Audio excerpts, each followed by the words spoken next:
Greetings, everyone, and welcome to another exciting edition of everyone's favorite podcast, Saturday Night InSaNiTy!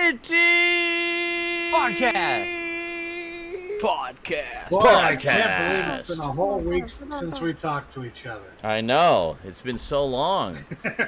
I haven't seen or talked to you all for so... Oh, shit, I left the pre-show graphic up.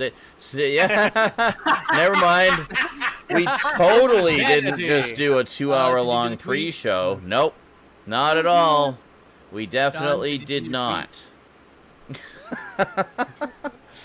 We totally aren't starting the show later than we would when we would normally be ending it at all. Actually, I think that was about a 3-hour-long pre-show. That was literally a full show before the show. There we go. I sent the tweet. Thank you. So how's everybody doing this week? How was everybody's week today during the week? Yes, thank you. It lasted about a week. It lasted about a week, eh? That's cool. I just had This Franks week and beans. was a bag of dicks. A bag of dicks. I had a great week. What's the matter with you, all you people? Well, I was able to claim about 15 hours of work for about 30 hours of work. So Awesome! Score!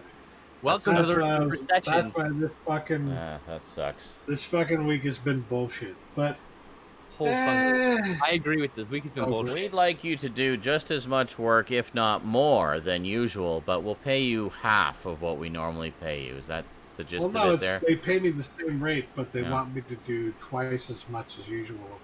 So essentially, I'm earning half the rate. That's great. So, okay. Oh, excellent. You do 30 hours of work and you get paid for $15 or 15 hours of work, then that's half the rate, you know? Duncan says, my week was fine till I took down a whole brewery by shutting down the wrong machine.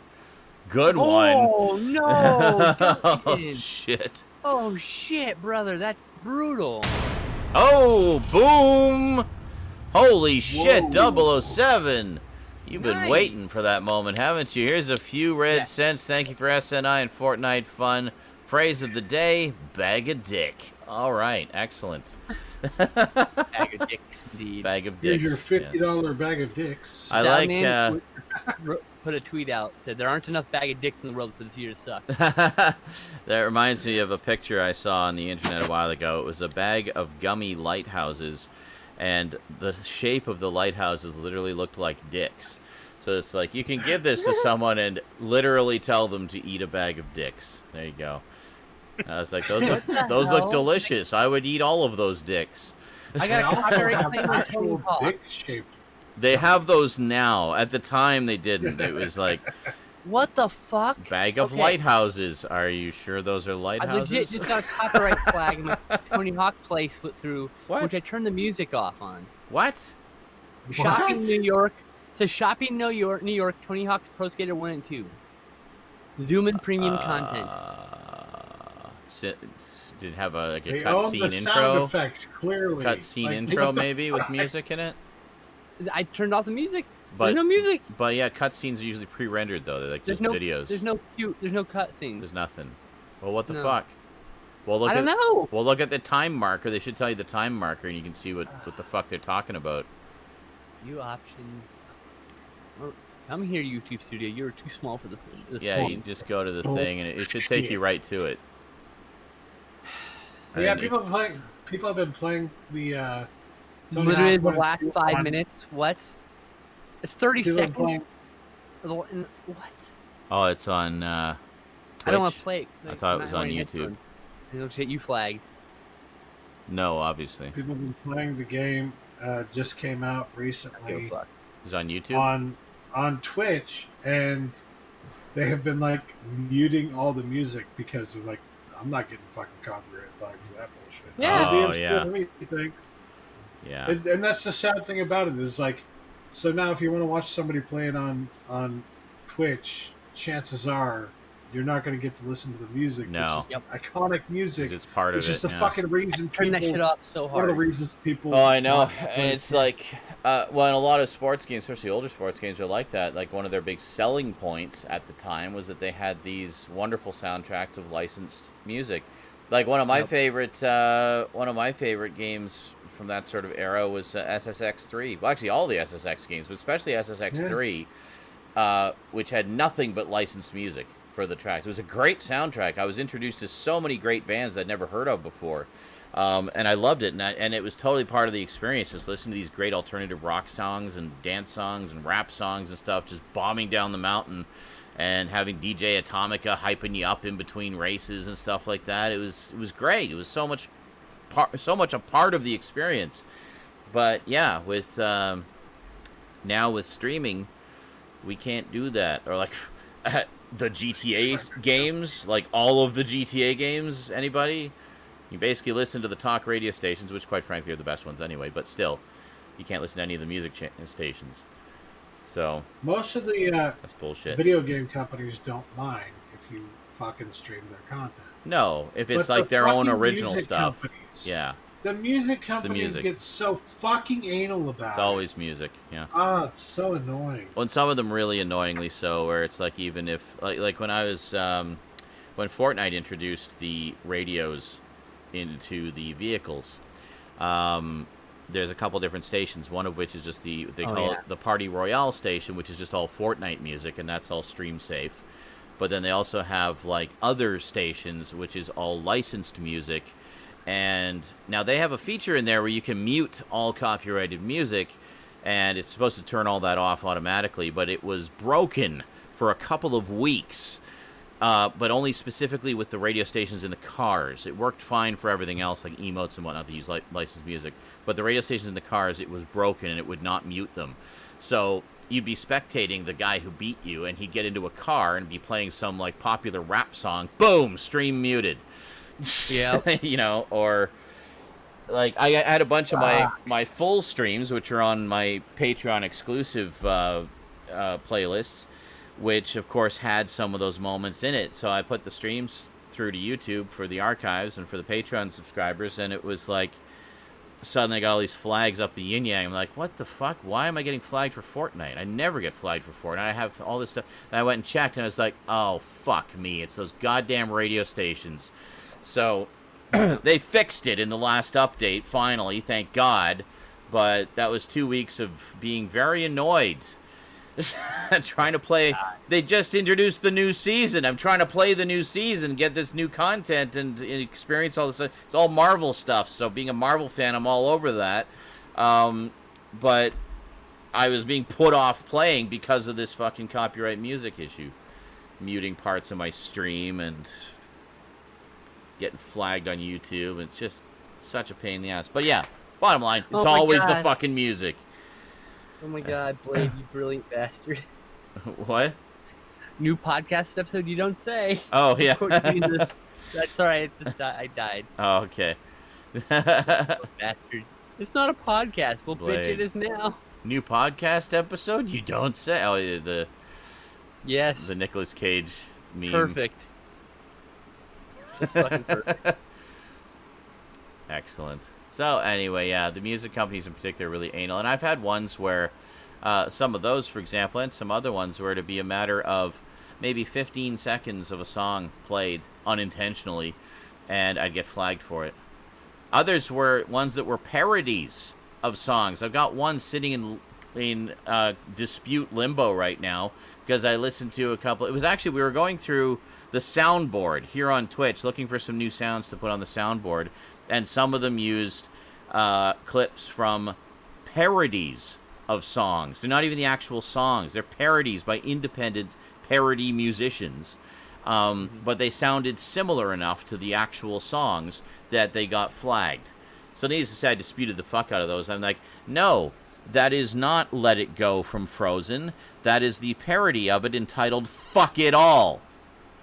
Oh, so you do not own this parody. Fuck it all. Pretty sure Fuck It All is not a Disney song. Don't give a shit anymore. But you know. And there was some other one that I can't remember what it was. It was another parody, but yeah. So anyway, I disputed those. Said no, these are parodies, like textbook fair use. Fuck off. Yeah. So, anyway, it's fun being a content creator because you get to deal with all this bullshit all the time. The whole other job is the back end shit. Yeah. I was like, oh, it must be easy being a content creator, but no. There's you have no 4 idea jobs what we deal with. I do 4 jobs. Yeah. At least. Well, I stopped editing. When I did editing, that was a whole other job. Yeah. Doing the fucking descriptions. Trust me, big YouTubers has someone who does the description. Does that for them. Yep. Yeah. They literally pay somebody to do that. By the way, as I've been looking for work, I have Yeah. seen job listings specifically for that. Yeah. Exactly. Oh, I'm and sure. you'd be good at that too, because you're good at that shit. Yeah. Yeah, actually, you'd be really good at that, Stoud. Like all the SEO stuff, you'd be making sure that the videos have are correctly tagged and have good descriptions so they get I don't seen. know about YouTube. I haven't been able to figure that shit out for my own. Oh, you'd be able to do it. You'd be able to do it. Fair. 'Cause you would have no stake in it. You'd be looking at someone else's work, and you'd be able to figure out what they need. It's a little different when you're looking for Yeah, exactly. So, but yeah, there is. It's much easier to criticize other people's work. Don't forget. There's so much back-end work to being a content creator. Now, a lot of my regular Twitch viewers will know a lot about that, and they learned a lot about that by watching what I do.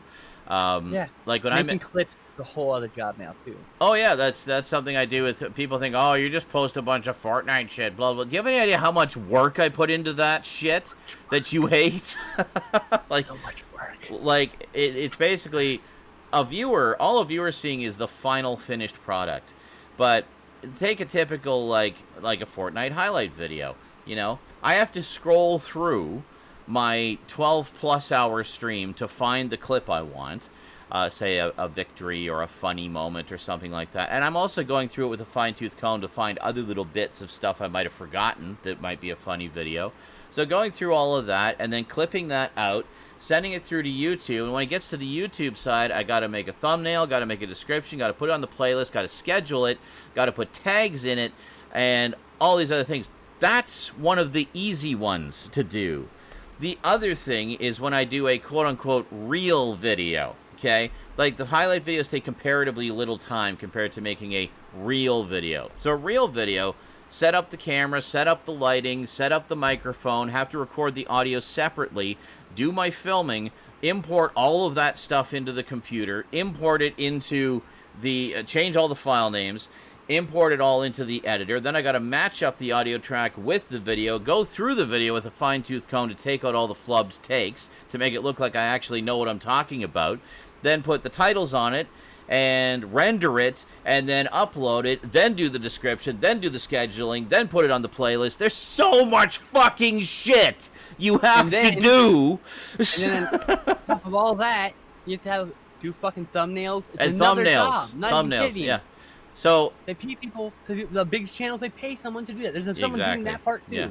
Someone So people- making clips. There's someone doing editing. There's someone fucking doing description. There's someone doing Yeah. like, that's how the big ones can pump out content. people have no clue how much work actually goes into it. They just think it's easy. Oh, you just turn on your camera. No, I'm not doing a fucking video blogger. I'm just slapping a pre-made title on it. Yeah, I have my titles as templates. That's about as far as the easy part goes. Is I have my titles ready to go. But dare you. You know. I triple dare you to talk as long as he does about a fucking movie with the camera running. I double dog dare you. Yeah. You can't fucking last 3 minutes, motherfucker. Well, everyone's first is super short. Well, and then there's skill set to build there's the performance part of it as well. I mean, you have to be able to present yourself and what you're talking about in a way that is compelling, interesting, entertaining, and hopefully somewhat amusing. And holds the viewer's interest for a prolonged period of time. I mean, I have pretty good viewer retention for my videos, like compared to a lot of people, because I guess they find me interesting. So cool, good. I don't get it either. I'm doing something right, but there is a lot of work involved. So that's why when I get comments like, "Why don't you do this kind of video, the kind I want to see?" And it's like, because that's a lot of fucking work, and I'm tired and depressed and full of anxiety right now, and don't feel like making that kind of video. That's why. So, you know, and to be quite honest, when I post my Fortnite videos and they don't get as many views as, say, a movie review, yet I'm seeing zero change in my ad revenue. Where's the incentive? Like, there's obviously not a big turnaround of doing one kind versus the other. It all seems to be pretty much the same end result. So what am I going to do? Am I going to spend all this time making review videos that people don't want to watch? Or am I going to do Fortnite videos that less people want to watch but still have the same ad revenue turnaround? Like, yeah. A lot of work, bro. I mean, it's exponentially less work to throw up some Twitch highlights than it is to go to all the trouble of making videos. That said, I'm making a whole bunch of videos for Halloween season this year, so I hope you'll all be watching. Yes. Yeah.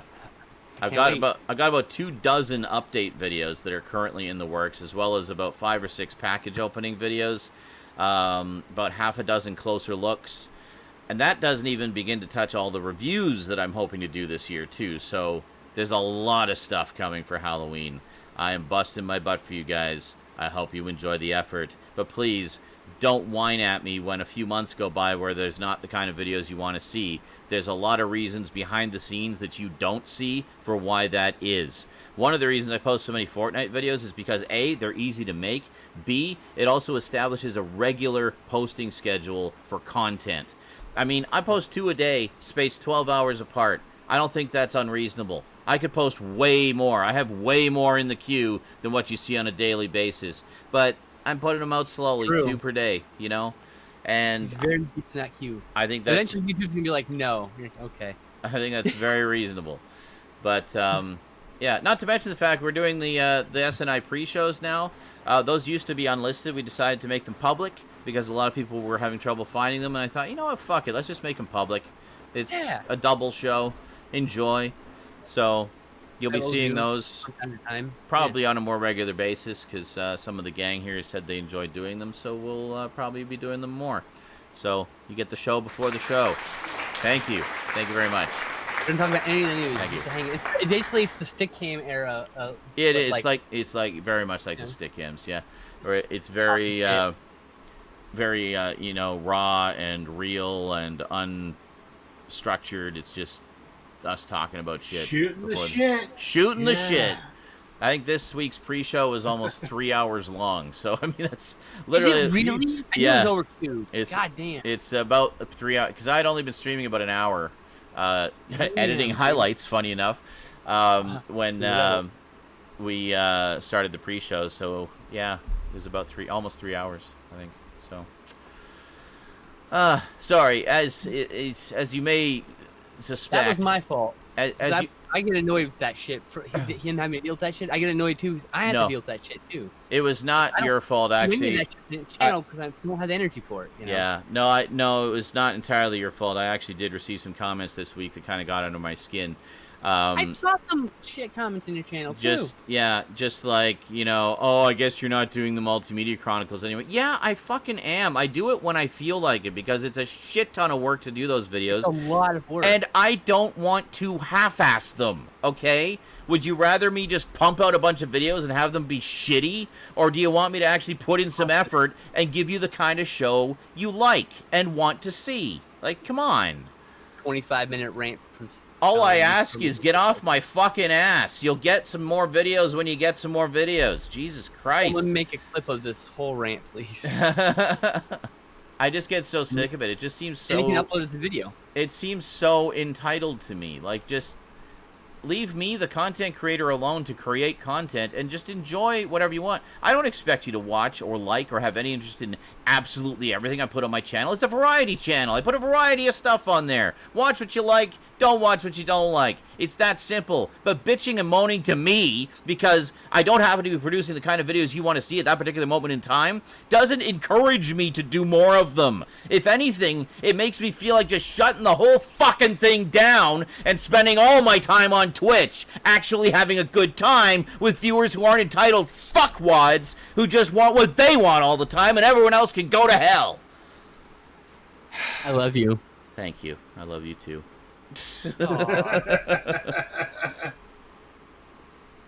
I know you put a lot of work into it. But you know, it's just words and it doesn't really bother me. Well then. Anyway. Yeah, someone please make a highlight of that so we can upload that and make the audience see it. Some of them don't watch SNI. They're here for other things. So they can upload it as like a closer look at the back machinations of SNI of the show. Yeah, Iceman, don't even get me started on the fucking YouTube algorithm. That's been the bane of my existence for like 10 years now. Thank God at least a few people have found me on Twitch. It's like, oh, I didn't even know you were still making videos and stuff. It's like, I never stopped. I never stopped. Thanks, YouTube. Yeah. Thanks for burying me. I had a few people come in like, oh, are you still doing videos? Like, yeah, every fucking week I upload like 2 or 3 videos a week for my channel, for my stream. They're just VODs, but I mean, 007. I don't have the energy to edit and make clips and shit. I just don't. 007. Z, can you please re-explain all of that? I didn't understand. Fuck you! What I find interesting is that on my personal feed, on my subscription feed, I think YouTube has gotten the idea that the only content I want to see from you, Sean, is your MMC retro videos, because those are the only videos that they show me in my subscription feed. Well, that's all I ever make. Yeah. Didn't you know that's that? Actually, I don't see any of the Fortnite for whatever reason. I literally that's all I see. Well, at least you guys are seeing something, other than nothing, which apparently is what the majority of my subs are seeing. Checking on you. Yeah. Because I'm like, oh, I know Sean's posted a bunch of videos. Let me say I didn't miss any. Well, also, I always missed 1 or 2. At least on Discord, those of you who are on our Discord, there's the announce board where it posts most of our stuff. It posts when I stream. It posts when videos go live on YouTube to the announce board. That goes for all of us here in the room. So if you're ever sure or just don't want to get inundated with notifications when I'm posting a lot of stuff, that's a good place to go. You just kind of scroll through that day's posts and see what's new, and it's just a bunch of Fortnite shit. Well, I'll come back and check tomorrow. I was going to say, I literally see everything that you post, including that one time where I posted 25 of your videos all at once. Oh, yes. That was earlier this week. That did show up on my feed. Hold on. That was, let me explain. That was earlier this week when I selected all of the pre-shows and after parties for SNI, which had been previously unlisted, and I made them public. So the way YouTube, in their stupid system, registers that... Well, the way the YouTube stupid system registers that is, oh, these are newly published. So send out new notifications for these new videos, despite the fact they've been there for like 2 years. But it's like 3 o'clock in the morning, and I usually sleep with the TV on. Uh-huh. And so I go and I load up YouTube, and all I see is Zaranyzerak. Oh god. Videos. I'm like, block.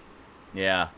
So now I looked through the settings to see is there any way I can make these public quietly without sending out a million notifications. Nope.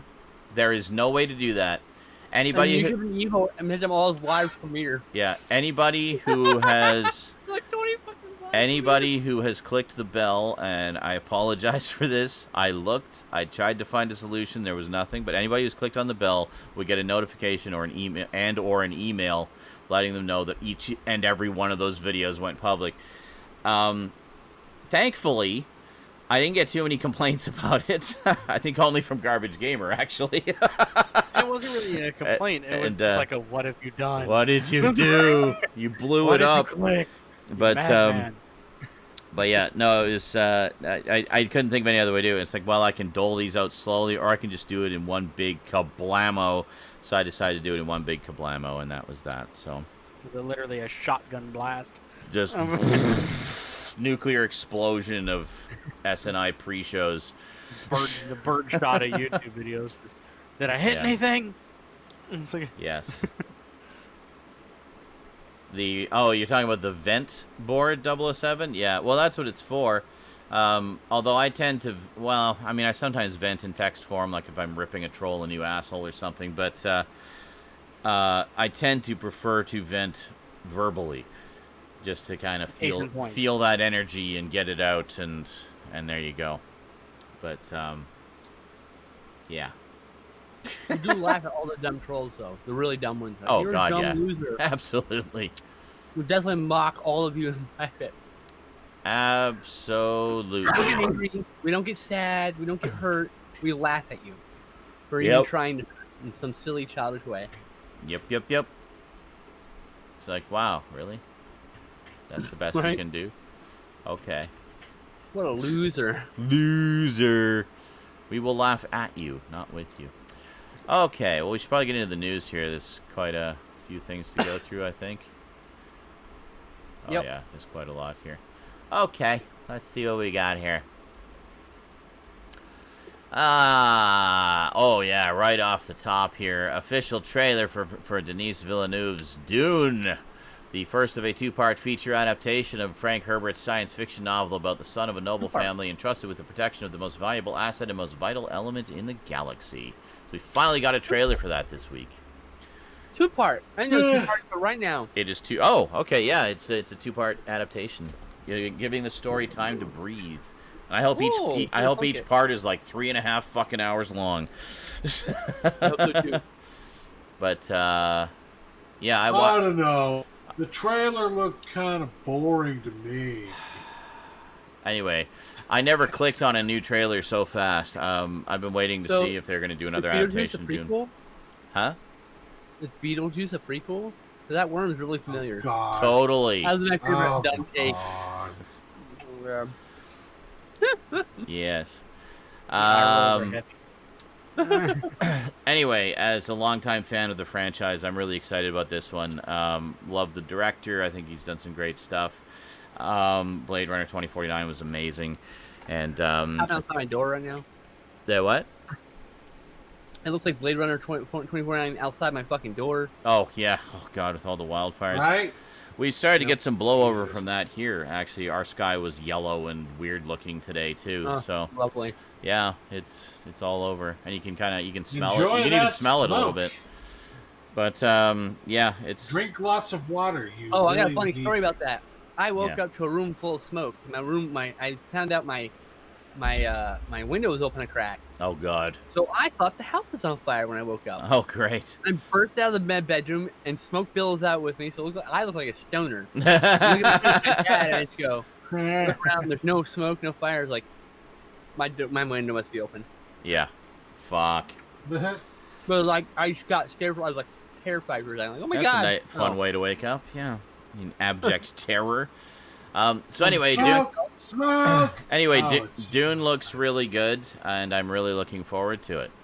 I like all the different iterations of Dune. I like both of the previous movie adaptations, both the David Lynch one and the Sci-Fi Channel miniseries version. They're both very different, but both really good in their own ways.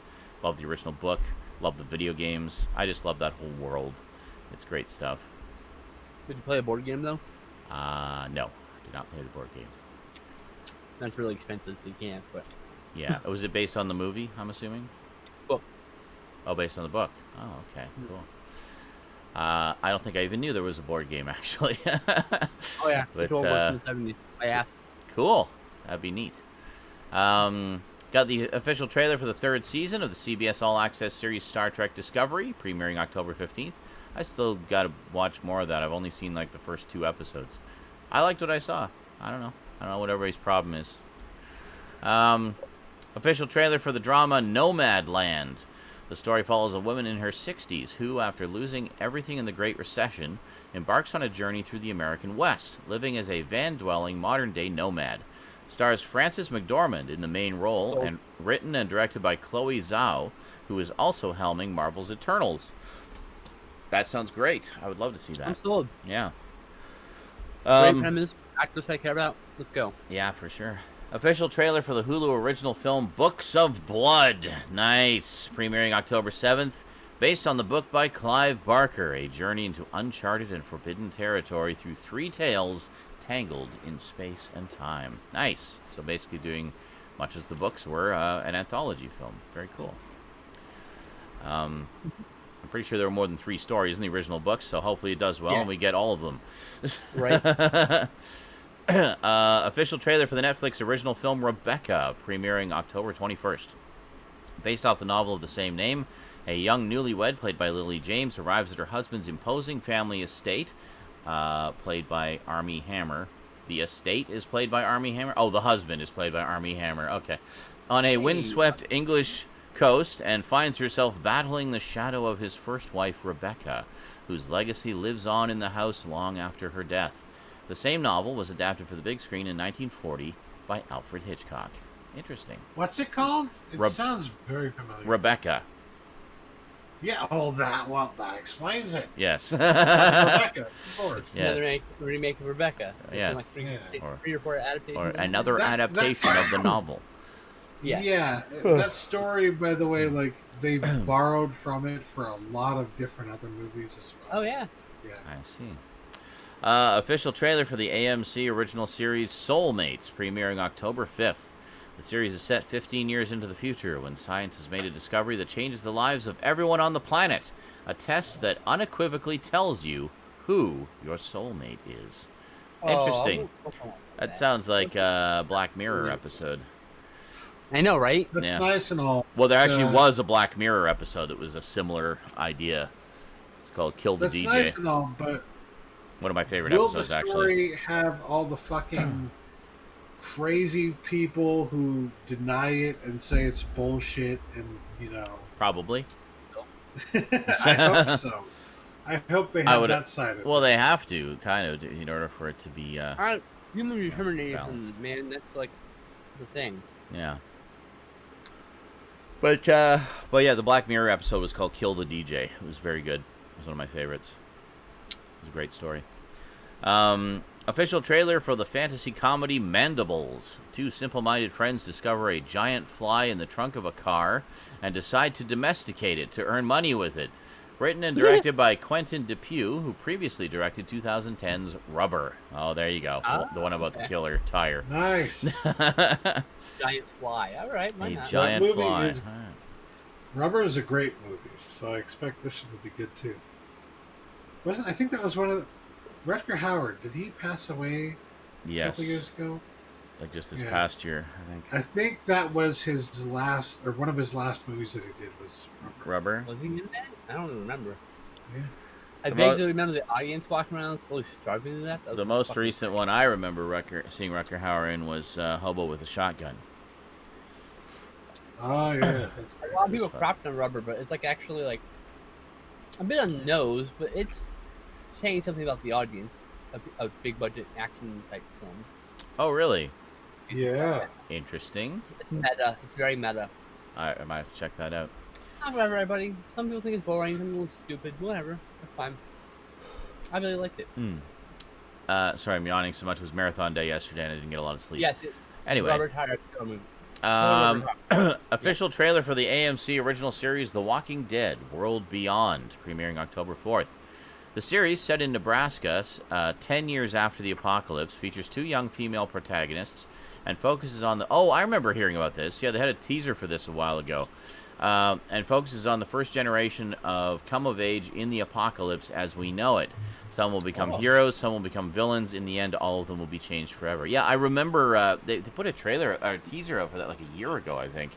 And I remember thinking it looked pretty cool.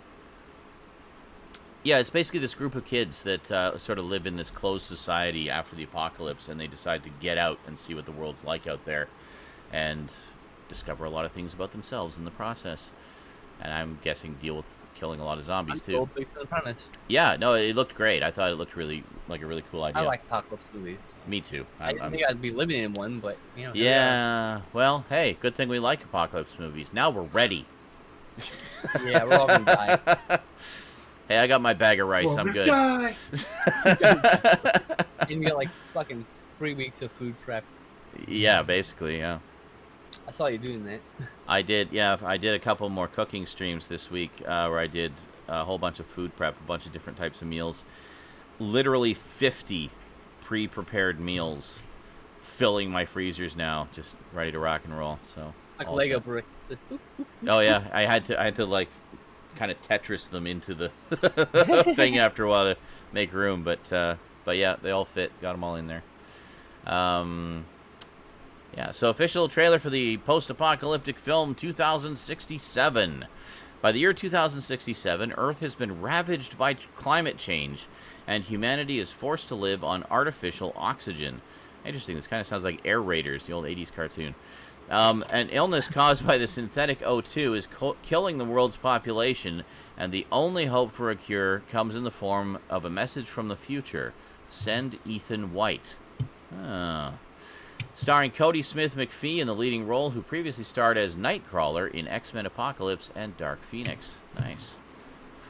Well, I'll check that out because post-apocalyptic film. And I just like post-apocalyptic Boy, there sure are a lot films. of post-apocalyptic films coming out lately. I wonder why. Yeah, here in the apocalypse. Yeah, it's great. Interesting that this time and period in time will inform a lot of horror coming out. Oh, God, yeah. Absolutely it will. Absolute treasure trove of real-life stuff to draw upon, yeah.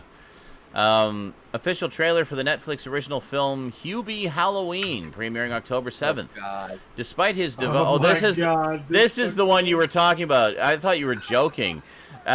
Stout asked me. No, it's real, dude. No, hold on. Stout asked me. It's like, so Sean, you gonna check out Adam Sandler's new Halloween movie on Netflix? I'm like, what the fuck is he babbling about? I'm like, so apparently he was not joking. I thought he was just trolling me. Of course I am. He says, despite his devotion to his hometown of Salem and its Halloween celebration, Hubie Dubois, played by Adam Sandler, is a figure of mockery for kids and adults alike. But this year, something is going bump in the night, and it's up to Hubie to save Halloween. I would like to know, okay, when Uncut Gems was up for an Oscar, he said, and I quote, "If I don't get an Oscar for this, I'm going to make the worst movie you've ever seen." And that was the first movie that's come out since Uncut Gems. Okay. Well, that's all the more reason to watch it then. Directed by Stephen Brill, who previously helmed Mr. Deeds, Little Nicky, and Heavyweights from 1995. I might check it out just because I'm a Halloween whore, so, you know. Someone, I think in our Discord, or someone else, like, it's going to be better than Ernest Scared Stupid. I'm like, I will strangle you. If you sully the great name of Jim Varney like that. Yeah. It could be good and done right, but you never know. Never be better than Ernest Scared Stupid. I'm sorry. Official trailer for the Hulu original series Monster Land, premiering October 2nd. Based on the novel of the same name, encounters with gothic beasts, fuck off, fly, including fallen angels and werewolves. Broken people are driven to desperate acts in an attempt to repair their lives, ultimately showing there is a thin line between man and beast. Cool. A official trailer for the horror comedy Freaky. After swapping bodies with a deranged serial killer played by Vince Vaughn. Go away, fly! It's like God. There's one house fly that just keeps Freaky buzzing Friday around. With a serial killer? Okay, I'm sold already. Deranged serial killer played by Vince Vaughn. A young girl in high school, played by Catherine Newton of Detective Pikachu fame, discovers she has less than 24 hours before the change becomes permanent. Co-written and directed by Christopher London, the director behind the Happy Death Day duology. Oh my god, so sold. Absolutely sold. All right. Love the Happy Death Day movies, and Freaky Friday. Like, hey, you know, everyone likes the Groundhog Day. Let's make a horror movie of that. Hey, you know what else people like? People like Freaky Friday. Let's make Freaky Friday. That's right. Okay, what's next? I like next it. I'm all down. I'm down for it. I mean, to be fair, to be fair, the Freaky Friday concept has been done a few times over the years. Yes. 13 going on 30. 30 was a really good one, by the way. Really like that one a lot. Seen that one. Big. It's good. It's good. Yeah, Big is another one. Absolutely, kind of. What was the one with Haley Mills? Wasn't there one with Haley Mills? Haley Mills. Disney? Wasn't there a Disney one? Well, they did a remake of Freaky Friday with Jamie Lee Curtis and no, it wasn't Haley Mills. what's her face from Mean was, Girls, Lindsay Lohan. Yeah. Well, Yeah. What's her face? Change Up? The Change Up. Oh my god, Iceman, thank you. The Change Up. Iceman is the information man. Thanks, dude. You need to change it to Info Man NZ instead. Okay. So, movie and TV news. The Walking Dead, speaking of which, will end after the upcoming 11th season on AMC. So, I wasn't sure if it was the 10th or 11th going to be the end, but apparently it's the 11th. With the network also ordering a spin-off series built around the characters Daryl and Carol. Season 11 will air over 2 years and consist of 24 episodes in total. Oh, so it's a longer season. Interesting. So being split up. Beginning in late 2021. In addition, an episodic anthology series titled Tales of the Walking Dead is also being developed. The show will feature one-off episodes built around new and existing characters within the Walking Dead universe. Wow, they're really, like, expanding the shit out of that. Really milking the shit out of it, yes. Yeah, interesting. Because, I mean, the comic's done. So, I mean, now they can basically go in whatever directions they want. So, interesting. And there's still lots of comic it's never touched on, so they could totally adapt some of those stories that were main character stories for some side character or whatever. For sure, yeah. Oh, one of these days I'll get caught up on all of it. In a recent interview with Forbes, legendary filmmaker... Oh, I read this interview, actually. Ridley Scott teased the future of the Alien franchise and said that a new film, while in the works, isn't likely to revisit the world set up by 2012's Prometheus and 2017's Alien Covenant. Oh. Damn it. He says, Son of a bitch. He says, that's in process. We went down a route to try and reinvent the wheel with Prometheus and Covenant, he enthused. Whether or not we go directly back to that is doubtful, because Prometheus woke it up very well. But, you know, you're asking fundamental questions, like, has the alien himself, the face hugger, the chest burster, have they all run out of steam? Do you have to rethink the whole bloody thing and simply use the word to franchise? That's always the fundamental question. So... I don't know. Maybe we'll see. Fucking movie, you fucking We hack. need the conclusion of the David trilogy. Come on. Don't call him a hack. We need the end of that story. He's not a hack. I'm just being a jackass. I don't know. God damn it. Finish the fucking trilogy. But also, I mean, that statement is still very vague and open and can be taken a few different ways. I don't think it necessarily means Please link to that... Prometheus at least so I can... Well, I mean, there needs... I still feel there really needs to be a bridge. There was supposed to be a bridge, a third movie in the prequel trilogy, to bridge those to Alien. That was the original idea, was they were creating that backstory that would lead up to the start of Alien, or, you know, the crash of the engineer ship on LV-426, or whatever. But we haven't got there yet, so I don't know. It would be nice to have that gap filled. Anthology series, so we can have an episode about the actual events on LV-426. Yeah. 46? LV-426. 426, that was Yeah, right. First yeah. My brain. Oh, well. After 7 seasons, 81 episodes, and 17 years on Adult Swim, the Venture Brothers have been canceled.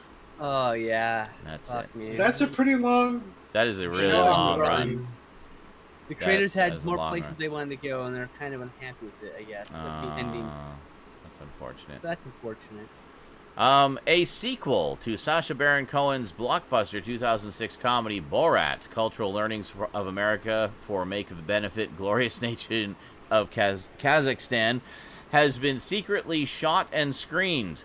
The sources say Borat 2 finds Cohen's Kazakh journalist thinking he's a big movie star after the success of the original 2006 film made him famous, so he's trying to hide from the public, pretending to be someone else, and starts meeting and Oh my god, it's going to be Zealing. and starts meeting and interviewing people incognito. That sounds hilarious. Oh my god. Not gonna be So, about that, Okay. I have to say, I saw, I want to say a few months ago, a video of Sacha Baron Cohen, or they could have sworn it was him, Yeah. who was giving this fucking speech at like a, I don't get too political, but like a far right thing, Oh, yeah. Right? Yeah, I think so. and he was pretending to be one of them, but Oh, he yeah. clearly wasn't. Right. I think I heard And about so that. they're like, is this guy for real, or is this? He kind of looks like Sacha Oh, yeah, Baron he Cohen, crashed but that we're place. not He doesn't have sure. to be there. Yeah. I guarantee you that fucking scene is in this movie. I fucking guarantee you. Oh, I hope so. He's shooting this movie the whole time. Nice. Secretly filming it. I didn't really like the first, so maybe this will be better. I haven't seen it. I've just seen clips, and I liked what I saw, but I need to see the whole thing. Ewan McGregor confirmed this week that his Obi-Wan Kenobi series will be a single standalone season with 4 episodes. Filming will hopefully begin spring 2021. So there you go. There was some confusion in the pre-show earlier. Some of us thought that there was a trailer. There isn't. They're all fan trailers. There's nothing official out there. They literally haven't even filmed it yet. So there you go. This I'm interested to see, actually. A prequel series set in the RoboCop universe is currently in development. The idea, dreamt up by writers Dave Parkin and Ron Gibbs, will be to see how young wannabe corporate climber Richard Jones becomes the hard-nosed arsehole we meet in the 1987 film. Says there's the idea of doing things about business and law enforcement in the city of Detroit a minute and a half into the future. It would be a way to do all sorts of stories about business and tech, Silicon Valley, corporations, snakes in suits, cops, all that. Original film writer Ed Neumeyer adds, it's a wonderful, rich tapestry. That could be really interesting, because one of the things that made the original film so interesting to me was the social commentary aspect of it. And, you know, I think it's the perfect universe to explore that kind of social commentary about corporate America and all the evils therein. So it's got green because that Ratchet series is getting good hype right now. Just so you know. Which one? The Nurse Ratchet series is getting good hype. So okay. Okay. Just so you know. Okay, I'm fine with that. I want to see the Ratchet series. I want to see the Ratchet series too, actually. But cool. In a very competitive situation, the streaming service Peacock has landed Bel-Air with a 2-season order. Set in modern-day America, Bel-Air is a serialized 1-hour dramatic analog of the 90s sitcom The Fresh Prince of Bel-Air that leans into the original premise. Will's complicated journey from the streets of West Philadelphia to the gated mansions of Bel-Air. With a reimagined vision, Bel-Air will dive deeper into the inherent conflicts, emotions, and biases that were impossible to fully explore in a 30-minute sitcom format, while still delivering swagger and nods to the original show.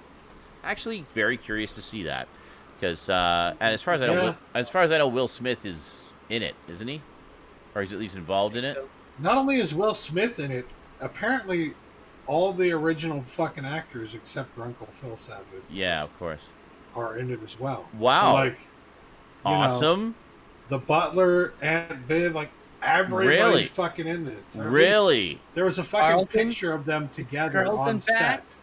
Oh my god! Yeah. Okay, I am so down for this. No Carlton, no sale. Yeah, absolutely, I am down for this. Yeah, that's what happens. I mean, it was just a picture. I hope maybe they were just having a fucking reunion. You never know. But if that picture is a showing of what we can expect, then here's hoping. Yes, that actually sounds fantastic. Okay, so Blumhouse has entered into a 3-picture deal with sought-after British director Rob Savage, which the studio will finance and partner with the filmmaker to produce. Savage directed the recently acclaimed horror film Host, which is currently streaming on Shudder. Excellent. Yes. Very cool. Decent. I'm interested. Yeah, definitely. After much negotiations, Neve Campbell will return as Sidney Prescott in the 5th installment of the Scream franchise, joining other returning cast members such as David Arquette and Courtney Cox. Scream 5 has a current release date of January 14th, 2022. I think that's the only people who are left alive. I mean, like... I think so, yeah. Well, what's his face? Who played Scooby-Doo? What's his name? I can't remember. Oh, Matthew Lillard? Dead, Matthew Lillard. He posted what I consider a kind of cryptic tweet the other day. Oh. And he said, I mean, it was just a TV, right? You could survive that. And then he posted the hashtag Stu. Okay. And I'm like, oh my god. Oh my really? God. I mean, it was just a TV. Oh, man. That's great. You could survive that. Well, here's hoping, because we all love Matthew Lillard big time. I love him. He's a great actor. Fuck absolutely. Yeah. And he pwns the noobs, as they say. Yes. Iconic actor Sam Elliott has been cast to succeed the late, great Adam West as the mayor of Quahog on Family Guy. Cool. Yeah. That's actually pretty cool. Yeah. Love Sam Elliott. I like Sam Elliott. Yeah. Like the actor Sam Elliott's character in the show is going to be the new mayor. I think that's what they're doing. That's so the whole idea Mayor of Sam Elliott. Mayor That's great. Yeah. Is it's he's not playing a character. It's literally just Sam Elliott. He's playing himself as the mayor. Or in the old case, it was just Adam West. It was Mayor Adam West. Yeah. Yes. Where he was basically playing like a parody of himself, which is great. That's wonderful. Oh my god, he like better that. ride in on a horse. Cowboy hat. Yeah. I want that big old mustache. Better be there. Hell yes. You His know? mustache has to be comically large. I have an old horror movie that he did called The Legacy, which is great, by the way. Ooh. And he's like strapping young Sam Elliott, and he still has the big mustache. And I'm just like, I swear he was born with that mustache. Nope. Nope. No. I've seen frogs. It is Sam Elliott. What?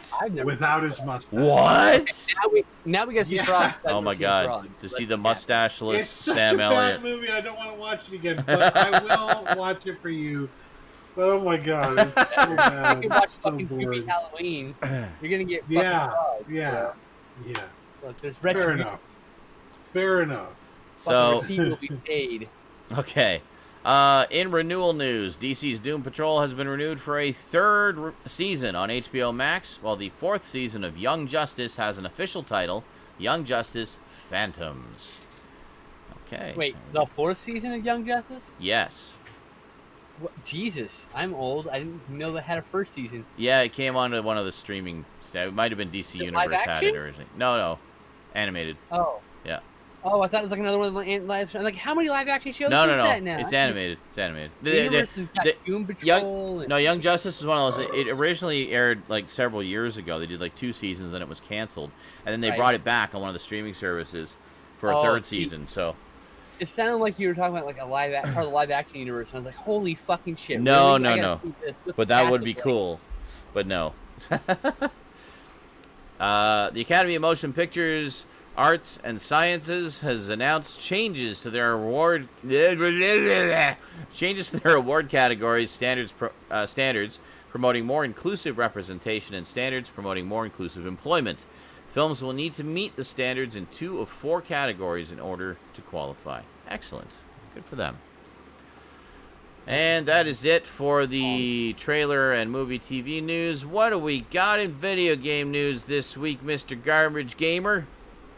Got a few things this week going here. First Cool. one on the list, we have a Prince of Persia: Sands of Time remake has been announced. Oh, with an official interesting. trailer, and it looks pretty much not kind of how they did Banjo-Kazooie, more kind of how they did Jak and Daxter, where it's still the original game and the original elements, just with better graphics. Better graphics. Okay. So like the in-game cutscenes and stuff are kind of still janky and weird looking. Oh, gotcha. I see.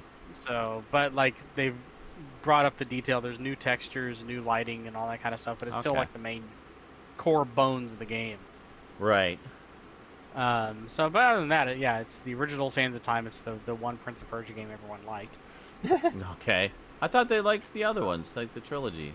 They were mixed on the other ones, but the Sands of Time was the one was just like, oh yeah, you got to go play Sands of Time. Okay. It's a fantastic game. The other ones were like, it had some fans, some hated it, some liked it. It wasn't as popular. Mm-hmm. The first one, just like it hit a note for people, probably because it was the first time we'd seen any kind of modern Prince of Persia game since the PC days. Well, yeah. You know, I have the original still on my Amiga, and then got the visually overhauled but gameplay the same version on PS3. Yeah. The PSN version. Yeah, that was the closest we'd ever gotten to a modern version until Sands of Time. Of the original, yeah. Yeah, the original. The original is like pure platforming hell. Like it is just one of those punishing games that you have to play over and over again and one of the figure earlier out. examples of using what we would know today as rotoscoped animation. Yes. So it's just like the animations, even before you could play this on like a 286 old IBM 5150 and stuff like that, and it just had this amazing. It was like Blackthorn. It just had these just so many frames of animation, like another world. Yeah, the character animations were really good in that, especially for the time. Fantastic. I remember playing it on DOS.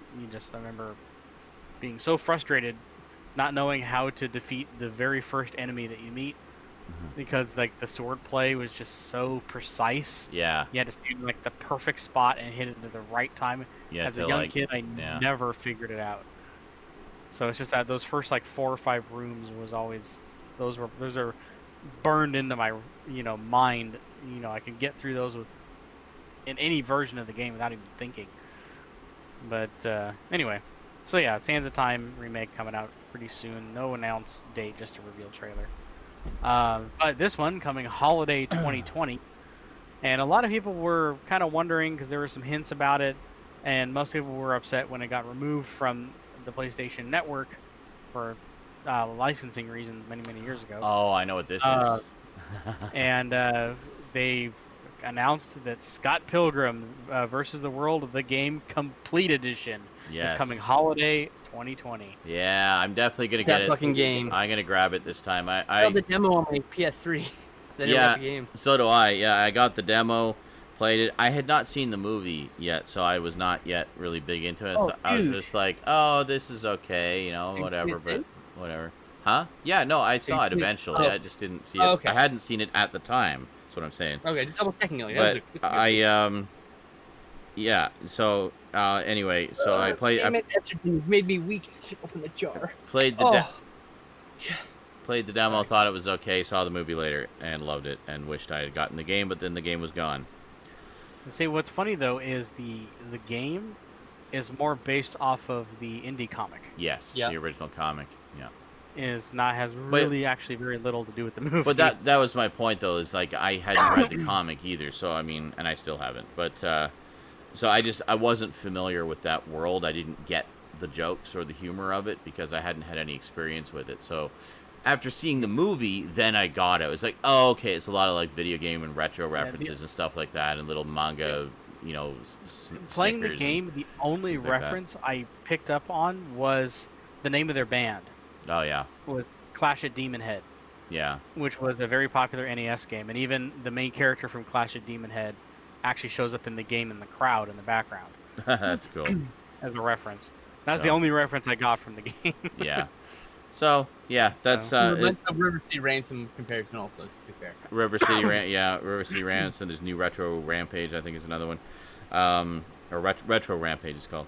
But yeah, all of those kind of things. I wasn't, even though that's kind of a nod to my era, I wasn't quite into the pixel art style games at that point. I felt like it was just taking a step back, and then it wasn't until a little bit later that I kind of fell in love with them, and now I get it and I love it, and bring me all that retro goodness.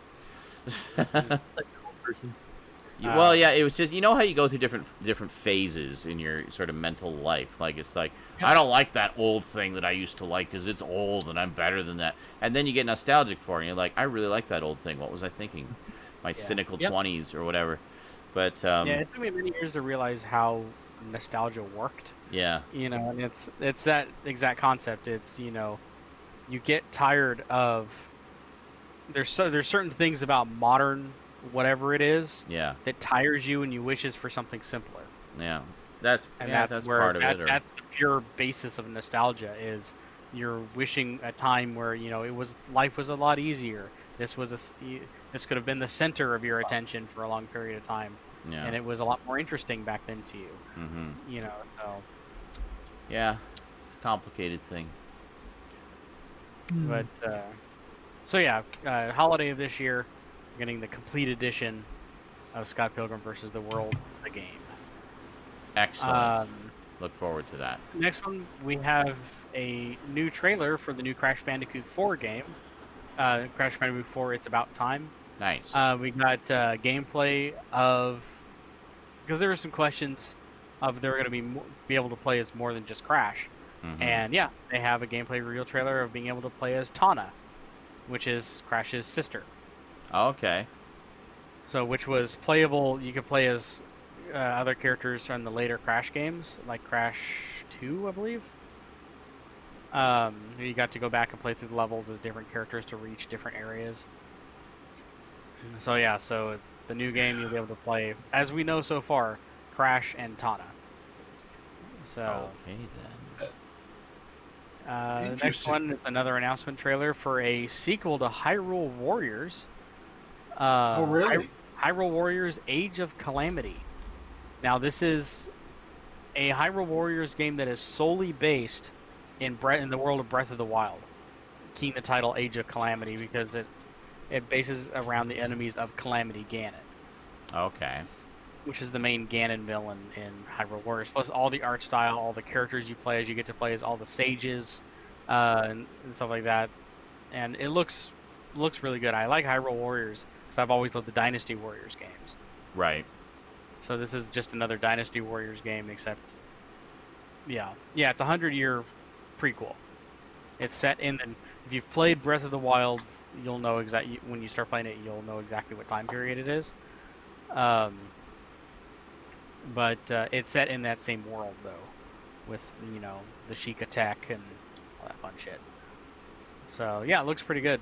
Looks like another fun hack and slash button mashing fun time with Zelda characters. So we have an official pricing announcement for the new Xbox, for the new Series X and the Series S, which is the all-digital version. And it's like a thinner, smaller, white console. I've seen some pictures of this. Some people are saying it looks like this cell phone called the Lumia S. And I've seen pictures of the Lumia S, and yeah, it looks like the Lumia S. Oh, yeah. And there's a PlayStation 5 looks like a fucking space heater. Or a router. Like imagine a white monolith with like a big like speaker on it. Yep. That's kind of how it looks.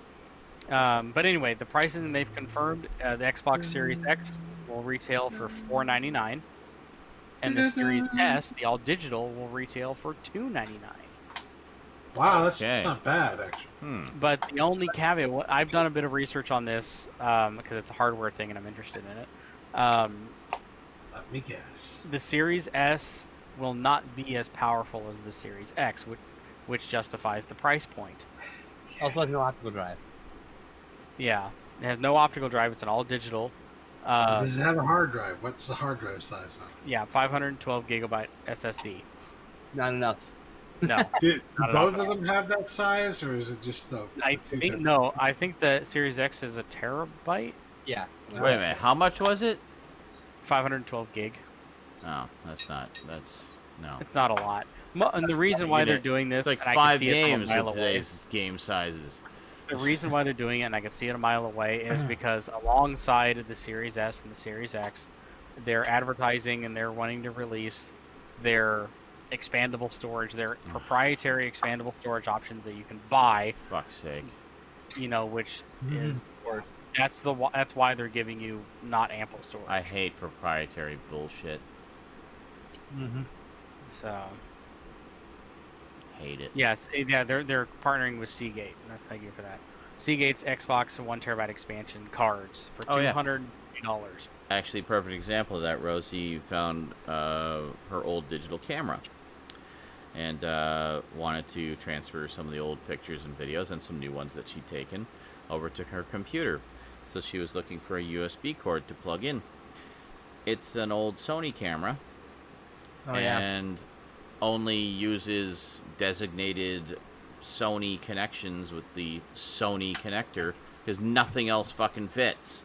It's all proprietary. So as they, oh wait a minute, maybe you can just pop the memory card out. So I popped the memory card out. It's the Sony Memory Stick Duo Pro Duo. and I'm like, and I look at I have a memory card reader. I'm like, oh, all the formats that my card reader can read, not that one. Yep. See, you know what the solution to that is? Put it in your PSP and mod your PSP to have a USB connection to your PC. Or just get a card reader. Yeah. or just get a modded card reader. Like a USB card reader. Well, no, you can just get one that recognizes that format. They're out there. But and then one you can just plug the card reader via USB into your computer, and there you go. So I'll probably just get something like that. So I have some old memory sticks too. That's, So yeah, the pricing looks good on these new systems. Like I said, I'm not super excited that they're kind of hardcore pushing their expandable storage, which again, you'd think they would learn from Sony with the PSP and the PS Vita and their proprietary Pro Duo SD card debacle. Too. They're literally doing the exact same fucking thing, but with expandable hard drives. Yep. So, Great.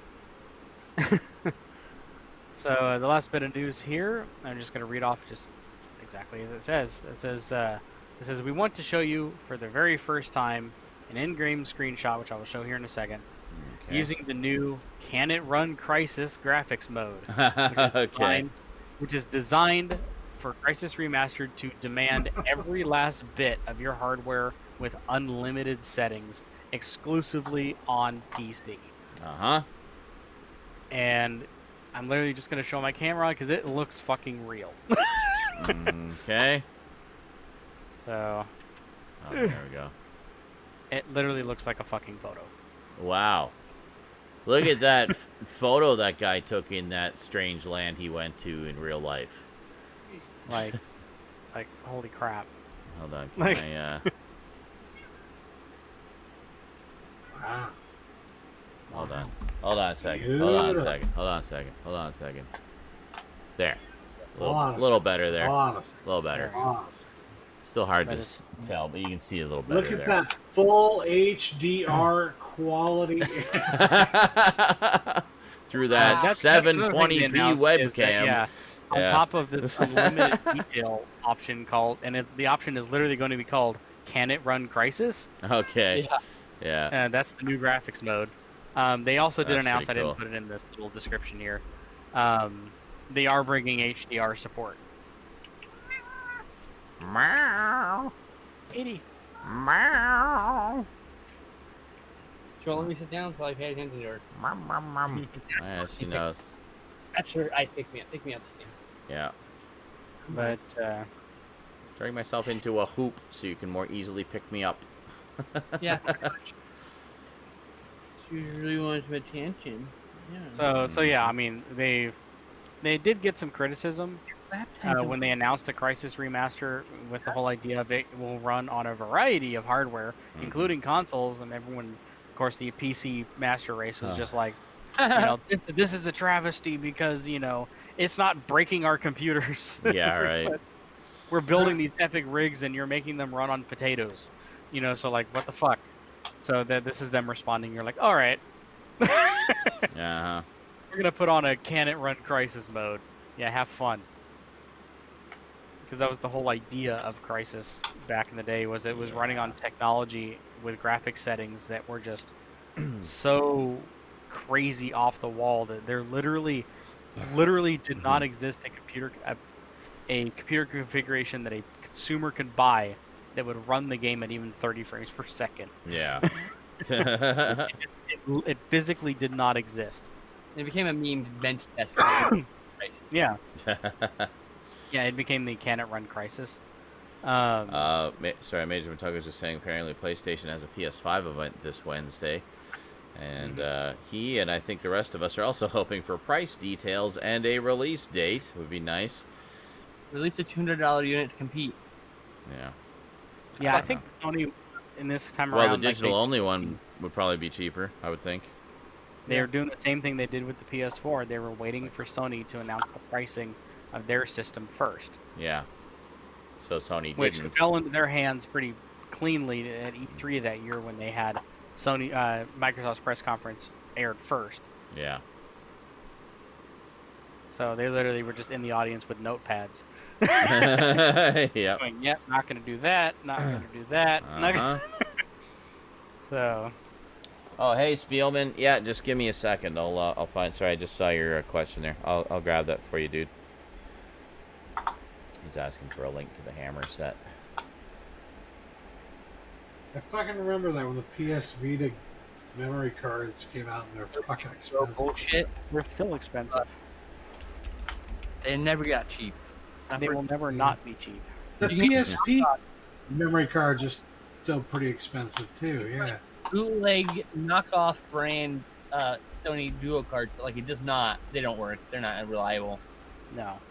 And like I said, and like the reason why they're still expensive is because this is just Sony's in-house proprietary Pro Duos. Like Sean was saying earlier, Rose has a camera that uses these Pro Duos. If I went buy more of this camera, the camera couldn't record more than 2 minutes of footage until I got a fucking memory card for it. So, And of course, I couldn't get the biggest one. It didn't support it, so I didn't do the smaller. Yeah, so both of the Vita and the PSP uses theirs, across many, many peripherals, all by Sony. Yep. These stupid Pro Duos. That's why they're like still for a 32 gigs, card is still like $200. Yeah. Mm-hmm. There you go, Spielman and whoever else wants it. That's a link to the Hammer Films Ultimate Collection 20-film set from Mill Creek, which is coming out November, I believe. 14 movies I don't have. It's down to featuring a lot of it. $72.99. Yeah. Less than $4 per title, guys. November 17th, 2020. Yeah, it's like $73 right now. Pre-order. It has all 8 of the movies that were in the double feature sets that Mill Creek put out a little while ago, plus 12 more.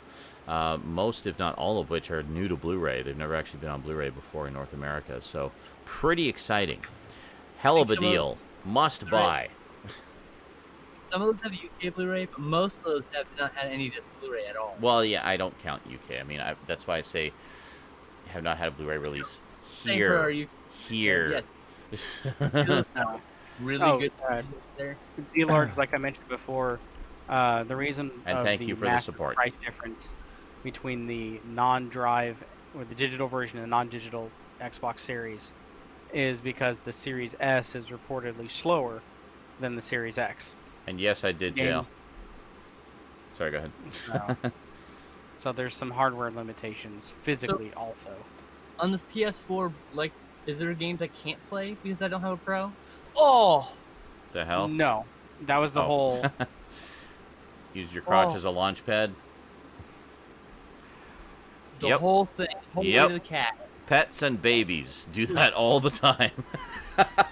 Oh, she doesn't really do that. I feel that pain. That's the worst she's ever done. To answer your question, no, that was their whole initiative. They have PS4 Pro enhanced features, but every single game that they make until the end of PlayStation's PS4's lifespan will play on either system. You just won't get the advanced graphics features. I don't get VR support, which is fine. No. Oh. Well, I think you do. It's just the PS4 Pro does slightly better VR. I'm pretty sure you can still do it on the regular PS4. Yeah. I mean, the PSVR was released before the PS4 Pro came That's out. right. Yeah, it was. Yeah, so you can do VR. Okay. So, Just need the helmet. Watch my movies with a helmet. Fucking A. In a theater sitting 4 feet from Stoudman, who also is going to be watching a movie with a helmet. We're going to use 2 systems because That's right. we both have headsets. In your virtual theater. I definitely want to do that. I think that'd be so cool. I don't understand a word you just said. Buddy, you okay? Dabudi Buddha. Are you really drunk? He's so drunk. Look at him. He froze. No. He's so drunk he froze. From the drunkenness. Yeah, we're not exactly clear on, just answering Blade here, on what exactly the limitations are for the new Series S. I mean, that could very well be one of them, is that instead of guaranteeing, native 4K support, that they're going to run at 1440p instead. Dick! Yeah. Thank you, JL. But, I mean, for most people, that's not going to be that big of an issue. For me, I think what the bigger issue is some people have reported that some of the games are not going to run as well. I don't have the budget to buy a $500 console ever. I haven't bought a Switch because they're $500.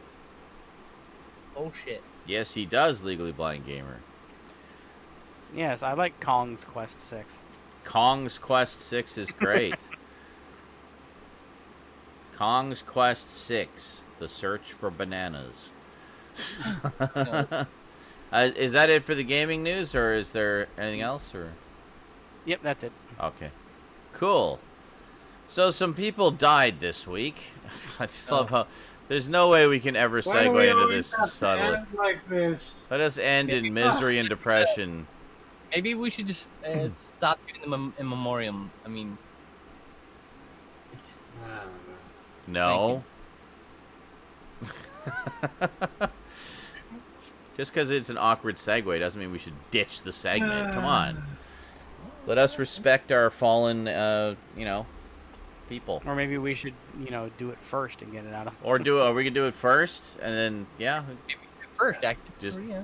start the show on a dark note. And Start talking welcome to about- the show. So some people died this week. Yeah. We'll be like mid-conversation about burritos and farts, and then we're like, okay, in memoriam. All right, so in memoriam, Ronald Calise Bell, American composer, singer, songwriter, arranger, producer, saxophonist, and co-founding member of the legendary group Kool and the Gang. Bell had a 52-year career in the music business between 1968 and 2020. The band recorded 9 #1 R&B singles in the 1970s and 80s, including its #1 pop singles, Celebration, Jungle Boogie, and Get Down on It, among others. The group is honored on the Hollywood Walk of Fame and was inducted into the Songwriters Hall of Fame as well. Hell yeah. Also lost Stevie Lee, former professional wrestler and actor with a near 3-decade-long career between 1992 and 2020. He appeared in Total Nonstop Action Wrestling, TNA, in 2002 under the name Puppet the Psycho Dwarf. As an actor, he had roles in 2010's Jackass 3D, 2013's Oz the Great and Powerful, as well as American Horror Story and American Horror Story Freak Show. We lost Kevin Dobson, American film and television actor with an almost 5-decade-long career between 1968 and 2017, best known for his roles as Detective Bobby Crocker, the trusted protege of Lieutenant Theo Kojak in the 1970s CBS crime drama Kojak, and as M. Patrick Mac McKenzie in the primetime 1980 soap opera Knots Landing. Frederick Toots Hibbert, Jamaican singer and songwriter who is the lead vocalist for the reggae and ska band Toots and the Maytals. Hibbert had a nearly 60-year career between 1961 and 2020. A reggae pioneer, he performed for 6 decades and helped establish some of the fundamentals of reggae music. Hibbert's 1968 song Do the Reggae is widely credited as the genesis of the genre, named reggae. Barry Scott, an accomplished actor, writer, producer, director, and voiceover artist, Scott was also founder and producing artistic director of the American Negro Playwright Theater at Tennessee State University in Nashville. Scott's voice can be heard on commercials and PSAs around the country. He has done voice work for ESPN, multiple fast food chains, TNA Wrestling, and many more. Sir Ronald Harwood, South African-born British author, playwright, and screenwriter with a 55-year career between 1960 and 2015. Best known for his plays for the British stage as well as the screenplays for 1983's The Dresser, for which he was nominated for an Oscar, and 2003's The Pianist, for which he won the Academy Award for Best Adapted Screenplay. He was nominated for the Best Adapted Screenplay Oscar for 2007's The Diving Bell and The Butterfly. Ronald made it to the ripe old age of 85. Peter Sova, Czech-born American cinematographer with an over 30-year career between 1977 and 2009. He worked on projects such as 1987's Good Morning Vietnam, 1989's Sing, 1997's Donnie Brasco, as well as many others. And finally, last but definitely not least, we lost Dame Diana Rigg this week. English stage and screen actress with an over 6-decade-long career between 1957 and 2020. Some of her notable roles were as Emma Peel in the 1960s television series The Avengers, Countess Teresa de Vincenzo, wife of James Bond, in 1969's On Her Majesty's Secret Service, Lady Holiday from 1981's The Great Muppet Caper, and as Olenna Tyrell on HBO's Game of Thrones. Diana made it to the ripe age of 82. Yeah, her game of... That was, by the way. Which one? Tyrell, the old lady Tyrell. I was just gonna say, yeah, she had some of the best lines. She was like this wonderful old lady who just took no crap from anybody, and had so much The whole fucking time. had so much sass. It was just great. Yeah, she was a great character. Did not suffer fools gladly, and was also very much on the ball as far as seeing all the machinations of the various houses and what was really going on pretty much all times. But yeah, she was a great character.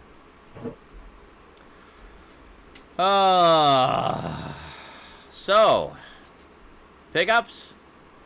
Pickups? Yeah, I got Pick up. Pickups. five. 5. Four.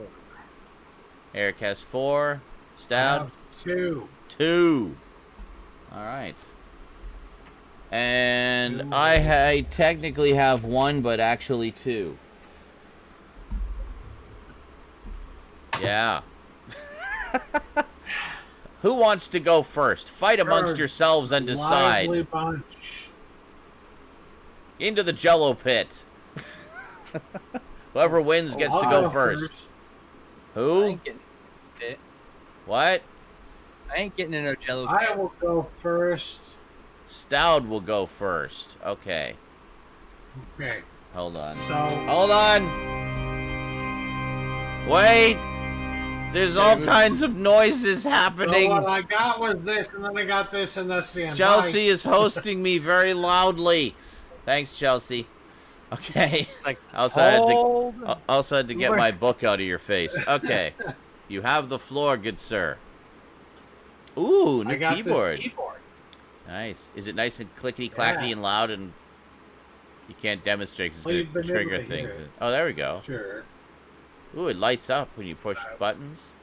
Yes. Interesting. I have it set to do that. Although, there's only one thing I didn't like Okay. about this keyboard. Hey, That the what, colors Stout? cannot be I couldn't changed. hear you above Bob Hoskins. There's only one thing I don't like about this keyboard, and that's that the colors cannot be changed. So, like, Oh. here, I'll just show you. There we go. And it's broken. This is the color scheme of it. Ooh, neat. It's breathing, but you Okay. can't change this red from red to any other color, Oh, or this yeah. blue from blue to any other color, Yeah, most or you can this orange program. from orange to any color. Yeah, Yeah. yeah. So See, that's the major flaw of it. But what Yeah. I learned by getting this keyboard is that I actually like the red cherry keycaps, or whatever you call them. Switches, yeah. okay. Better than the blue, because I Oh. had the blue with my previous keyboard, Hmm. which was even more clickety clackety. Yes, I remember when you first And got it. I You yeah, demonstrated. and I didn't. When I got this, I'm like, this actually feels better. Huh. So yeah, Okay. I like this better. All right. Good. That's actually next time I get around to buying keyboards, I want to get a proper mechanical one with proper light up keys. My current one lights up, but only around the edges. The actual letters and stuff don't light up, so it really doesn't help at all in the dark. The letters are still dark. Well, you see, when you're like me and you get to writing enough, you just know where the letters are. Well, I But anyway, basically do, but it's just I still like to look at them, and it's just it's I like still get lost. I You know, technically don't have to, but this is a single, actually. oh, it's big. Single from Soft Cell. Oh, You- Soft you Cell, may know the ones who did that song that I can't remember the name of. Tainted Love. Tainted Love, thank you. This, I this did know album that. actually has Tainted Love, Where Did Our Love Go?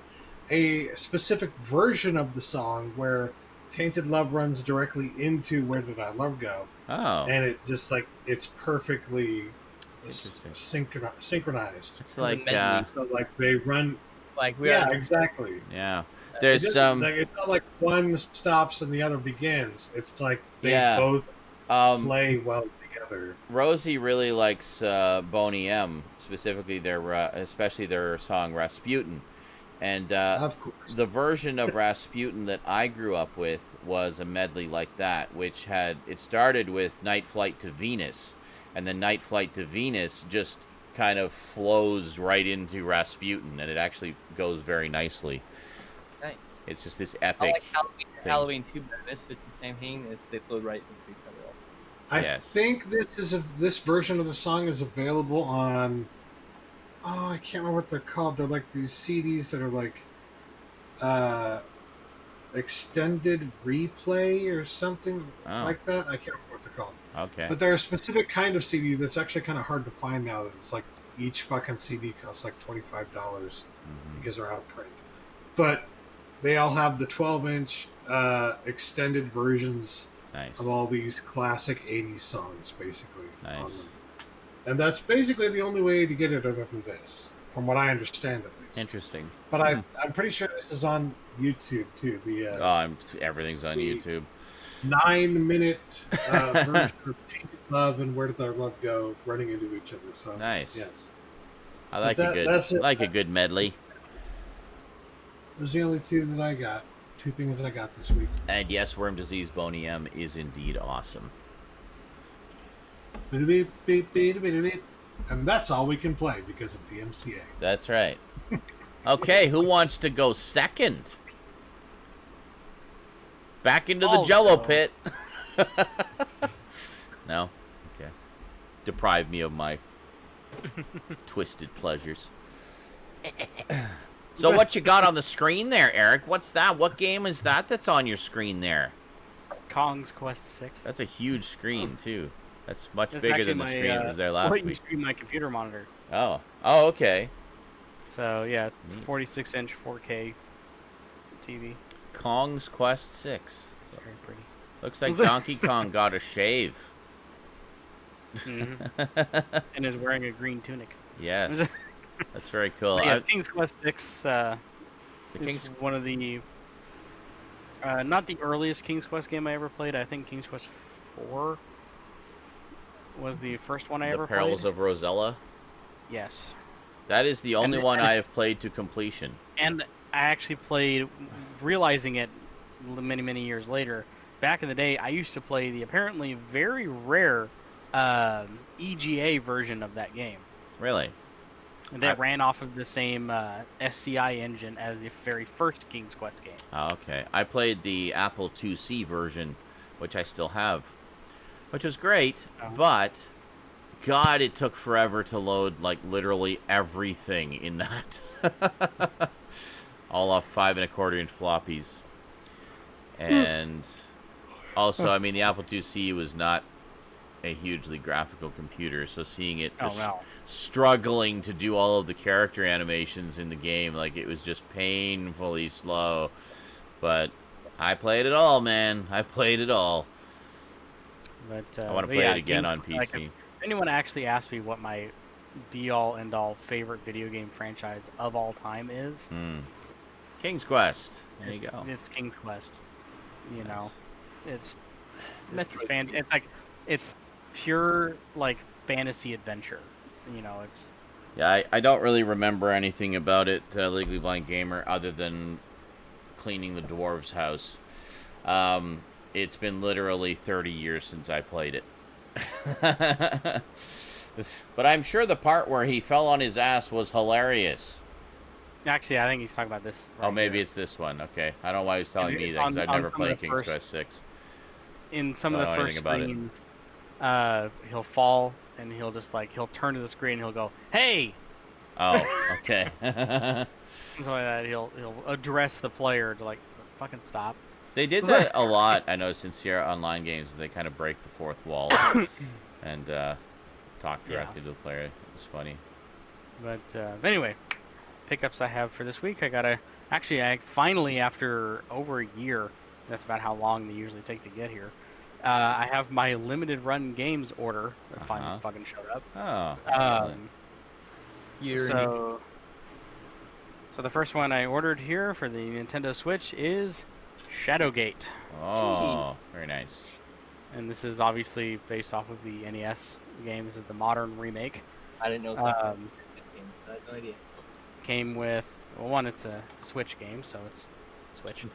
Mm-hmm. It comes with a very pointless NES NES sleeve that fits the Switch game. It's all the thing that Okay. it's What? actually narrower than an actual NES cartridge, so it's I only know that's why I said that.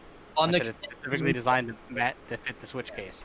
You can't just. I went. Oh, really? I went like this and grabbed a fucking sleeve in my fucking Animal Crossing. And went, oh, got really disappointed immediately. Like, oh, The Switch is small. Games It's not made out of the same material, also, and plus it says limited. It says limited run and Yeah.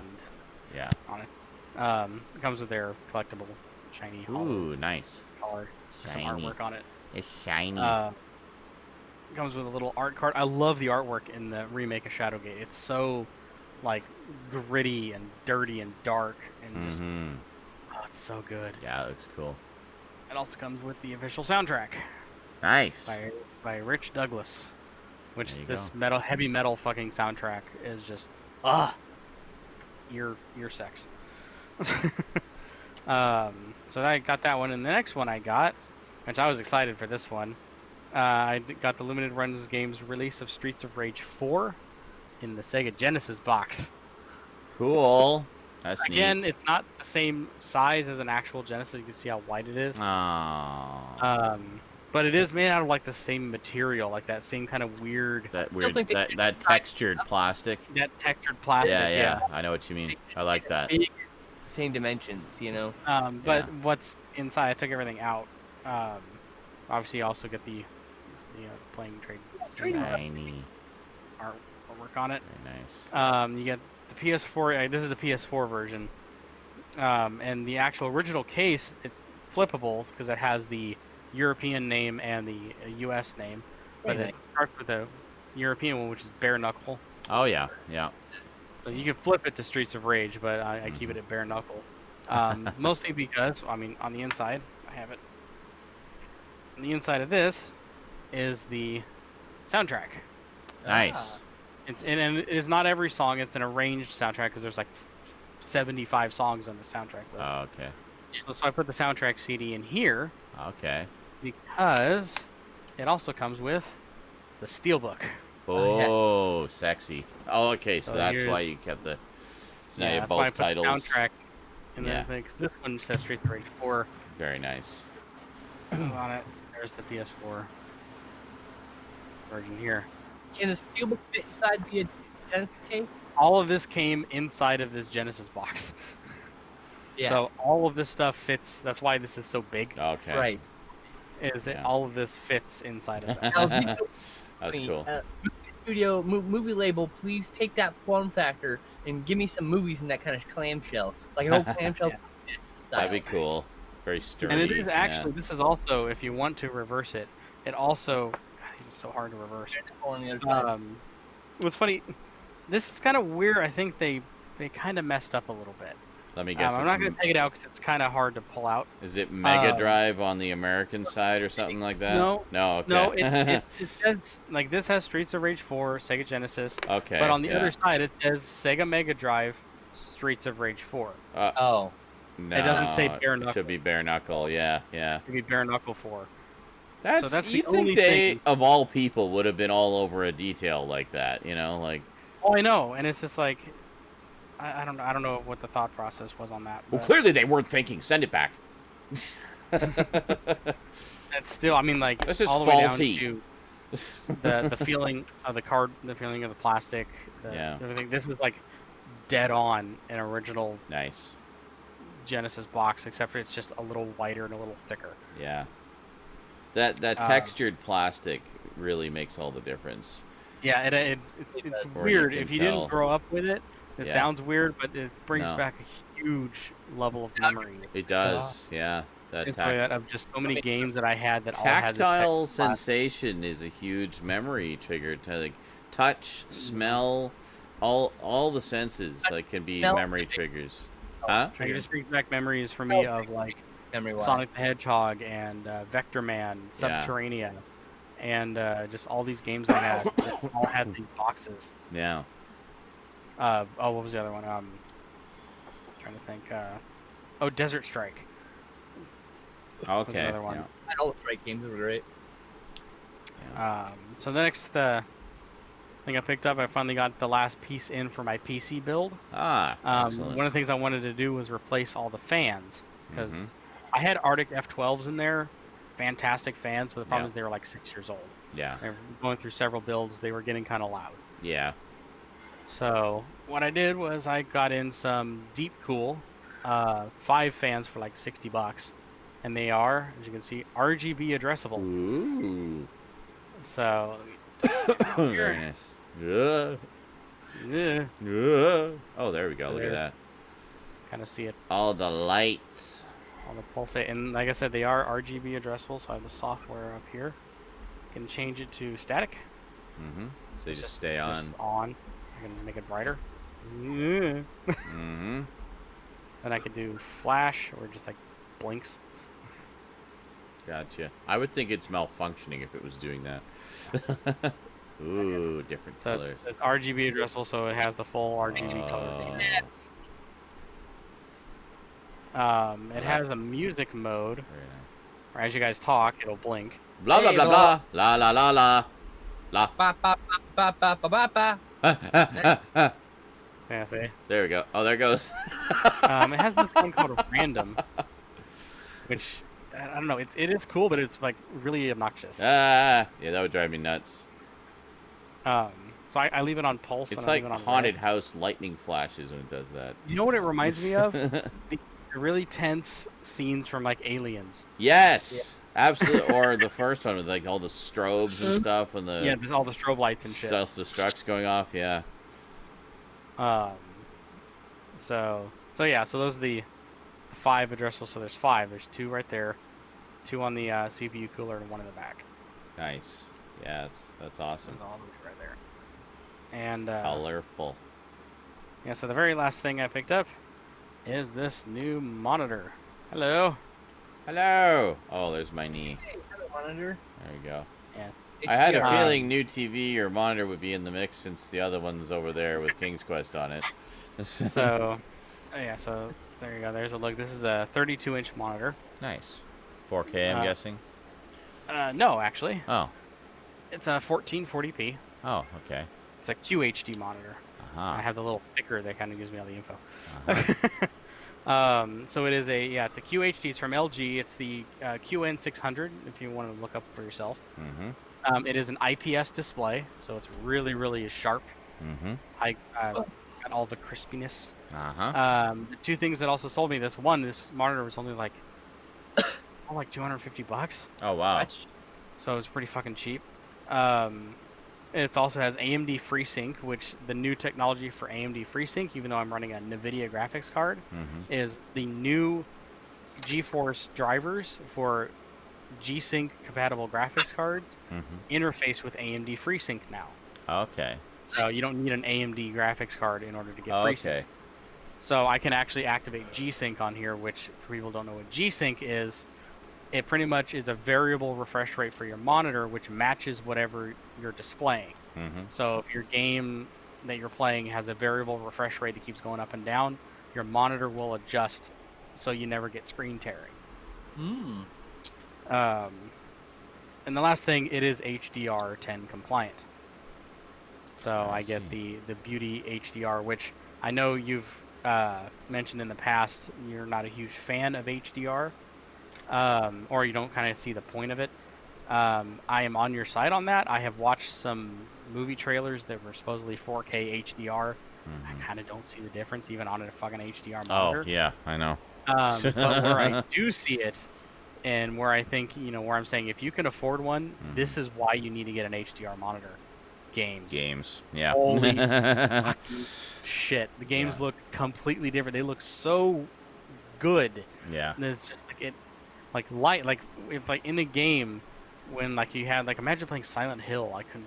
Oh my god. You're like when it says the room is pitch black. It's It's actually black. pitch black. Yeah. And like when they shine a flashlight in your face, you can't see. It's blinding light. Yeah. It is like bright. Mm-hmm. Nice. And it's the games looks. I wish I can express it and show you guys, but you guys need HDR monitors in order to see it. Yes. Look at this through my webcam. Amazing, I huh? tried to do a screenshot and post it in Discord. Oh yeah. white And circle. all you see in the picture that I render out and actually send to you guys is just this super. It looks to you guys super oversaturated. Mm-hmm. Yep. Yeah. It's just like the whites are like super white and the black is just pitch black. Yeah. And there's no difference between the two. No. But the beauty with HDR is even though it's pitch black and you can barely see anything, you can still see detail. Yeah. You can actually see it, and it's like it's craziness. Yeah, we So basically. yeah, those are like the last bit of components to finish off my rig, and it's like all I've been doing is sitting at my computer, just wide-eyed, going like, my computer can do We're this supposed to now. watch fucking fools over here like, oh, I like games. Like I said, that was my first. I'm like, okay, you've mentioned HDR movies and kind of being pointless and that kind of stuff. Let's see it for myself. Let's see if it truly is pointless. And yeah, kind of is.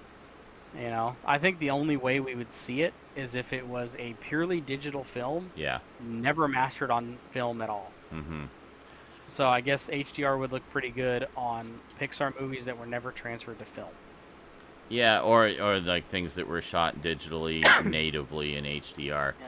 Digitally is the key thing. Yeah. Anything that touches film, HDR is fucked. Well, because it can only pull so much detail out of the film. I mean, it's all to do with what kind of camera it was, what kind of film source it was.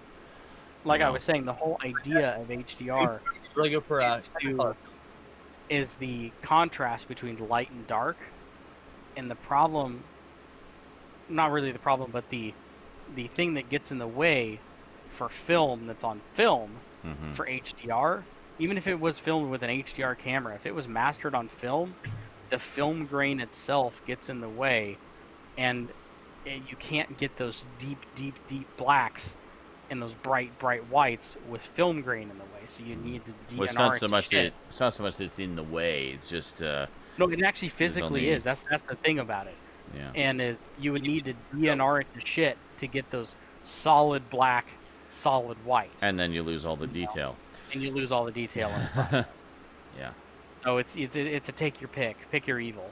You know, do you want, film grain, which gives you all the detail, but you lose HDR, or you get HDR and just have your blurry mess.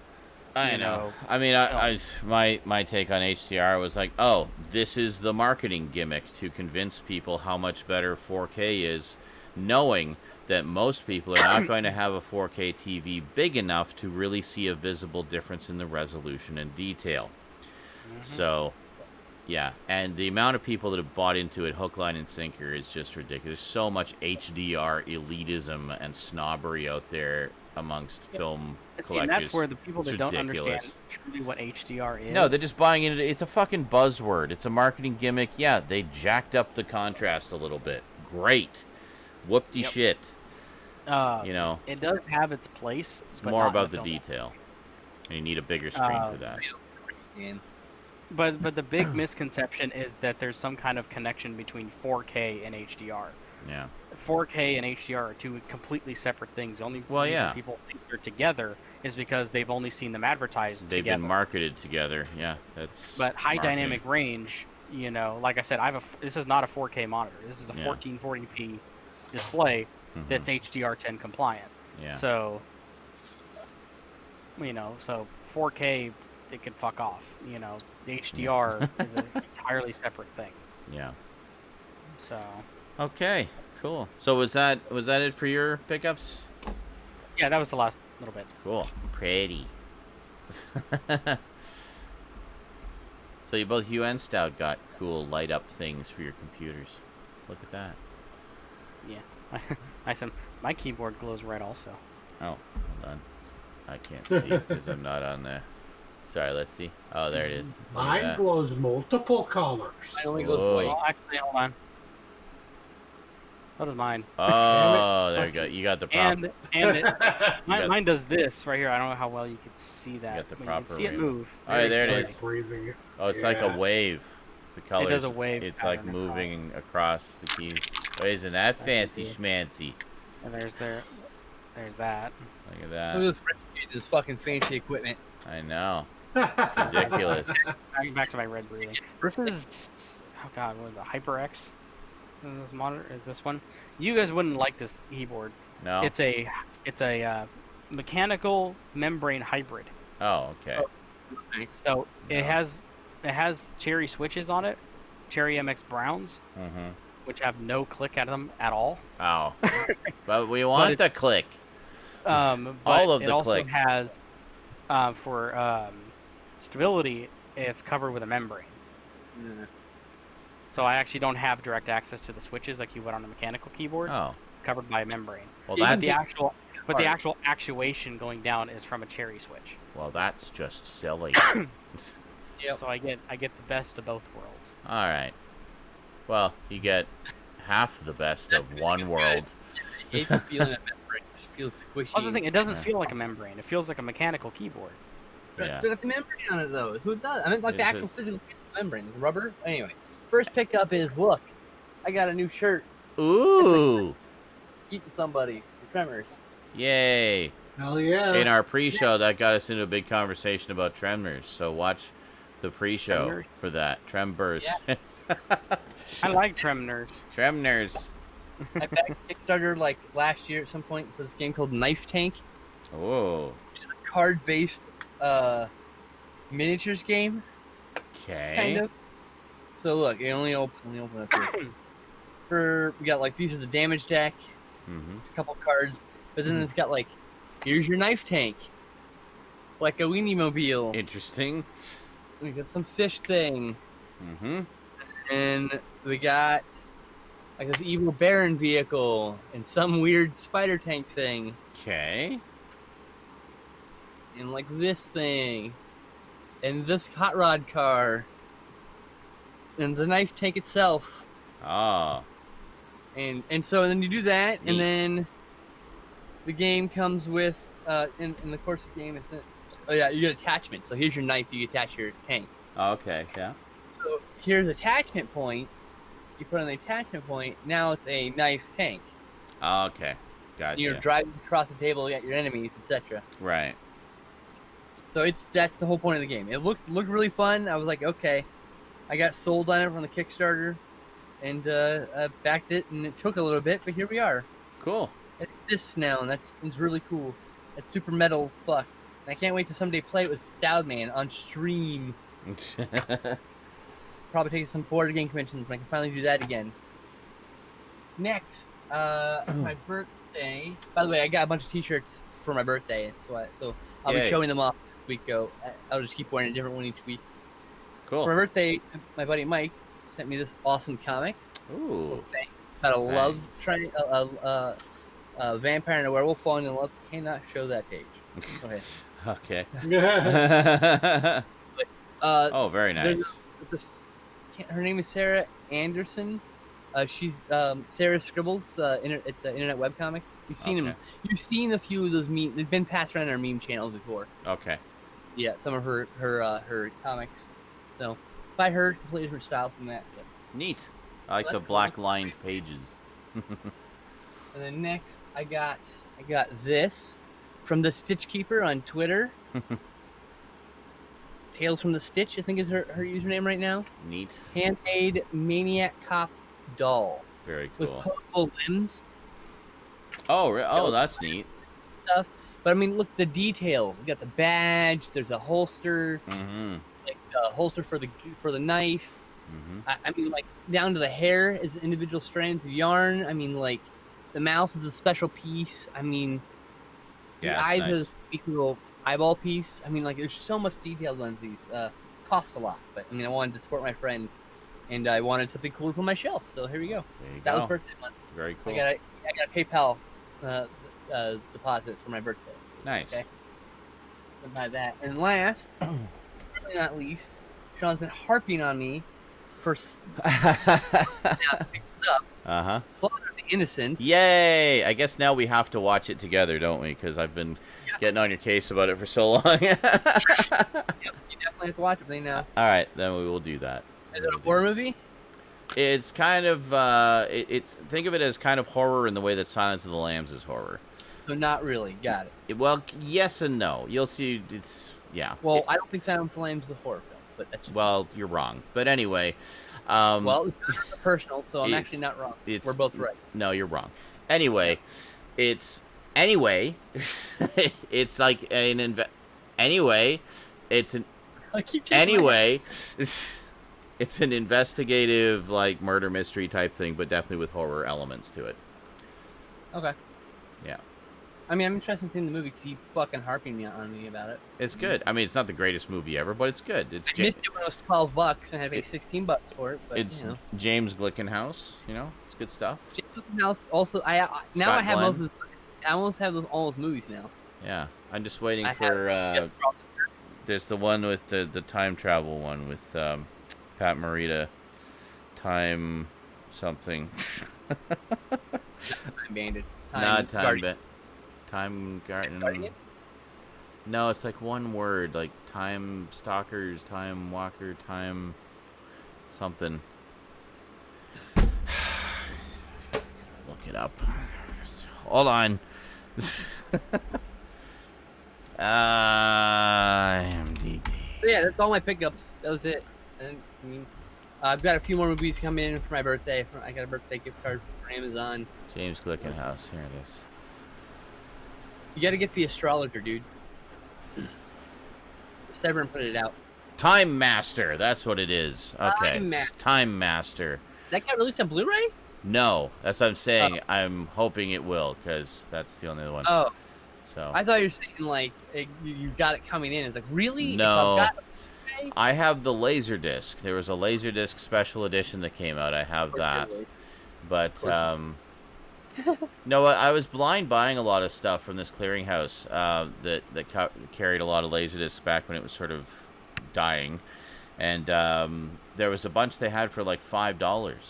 So this was one of the ones I got for like $5. I'd never heard of Slaughter of the Innocents. It looked good. That's the movie rental cost right there, man. I know, exactly. So it's like, if I hate it, who cares? It was $5. So I got that. I got Slaughter. I got Slaughter of the Innocents, and then I got Time Master, and then I was like, oh, these are both by the same guy. Cool. So, I don't know. I have The Astrologer. It's good. Which is another one. You need to get that one. Dude. I'll have to get that one, too. He's only directed 8 films. So he has a really... And Time Master was the last one. That's from 1995. And here I am saying I'd pay $25 if, like, you know, fucking Vinegar Syndrome put out Time Master. I'm just saying. Yeah. Shakedown. I had The Exterminator. I have the Slaughter of the Innocents. I have Suicide Cult, which also is The Astrologer. And I have Soldier. Okay. It's not the Soldier that with... No. That one. It's an action film. This is The Soldier, which is different. To pick up, and I had The Protector also, which is a Jackie Chan film. He also did McBain in 1991. I have Blu-ray, but I don't have that. And Shakedown is a Blu-ray that I think just went out of print.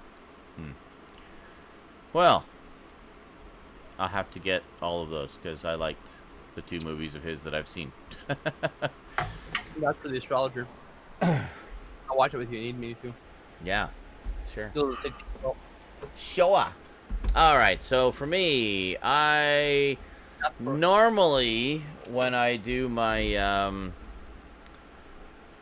pickups, I don't include stuff that is from a package. I usually just wait for the package opening. But there's an item I got this week that was kind of special, and so I'm going to make an exception this one time. Before that, however, I did get one thing myself. When I was doing my big grocery shop earlier this week, I did a big grocery shop earlier this week, by the way.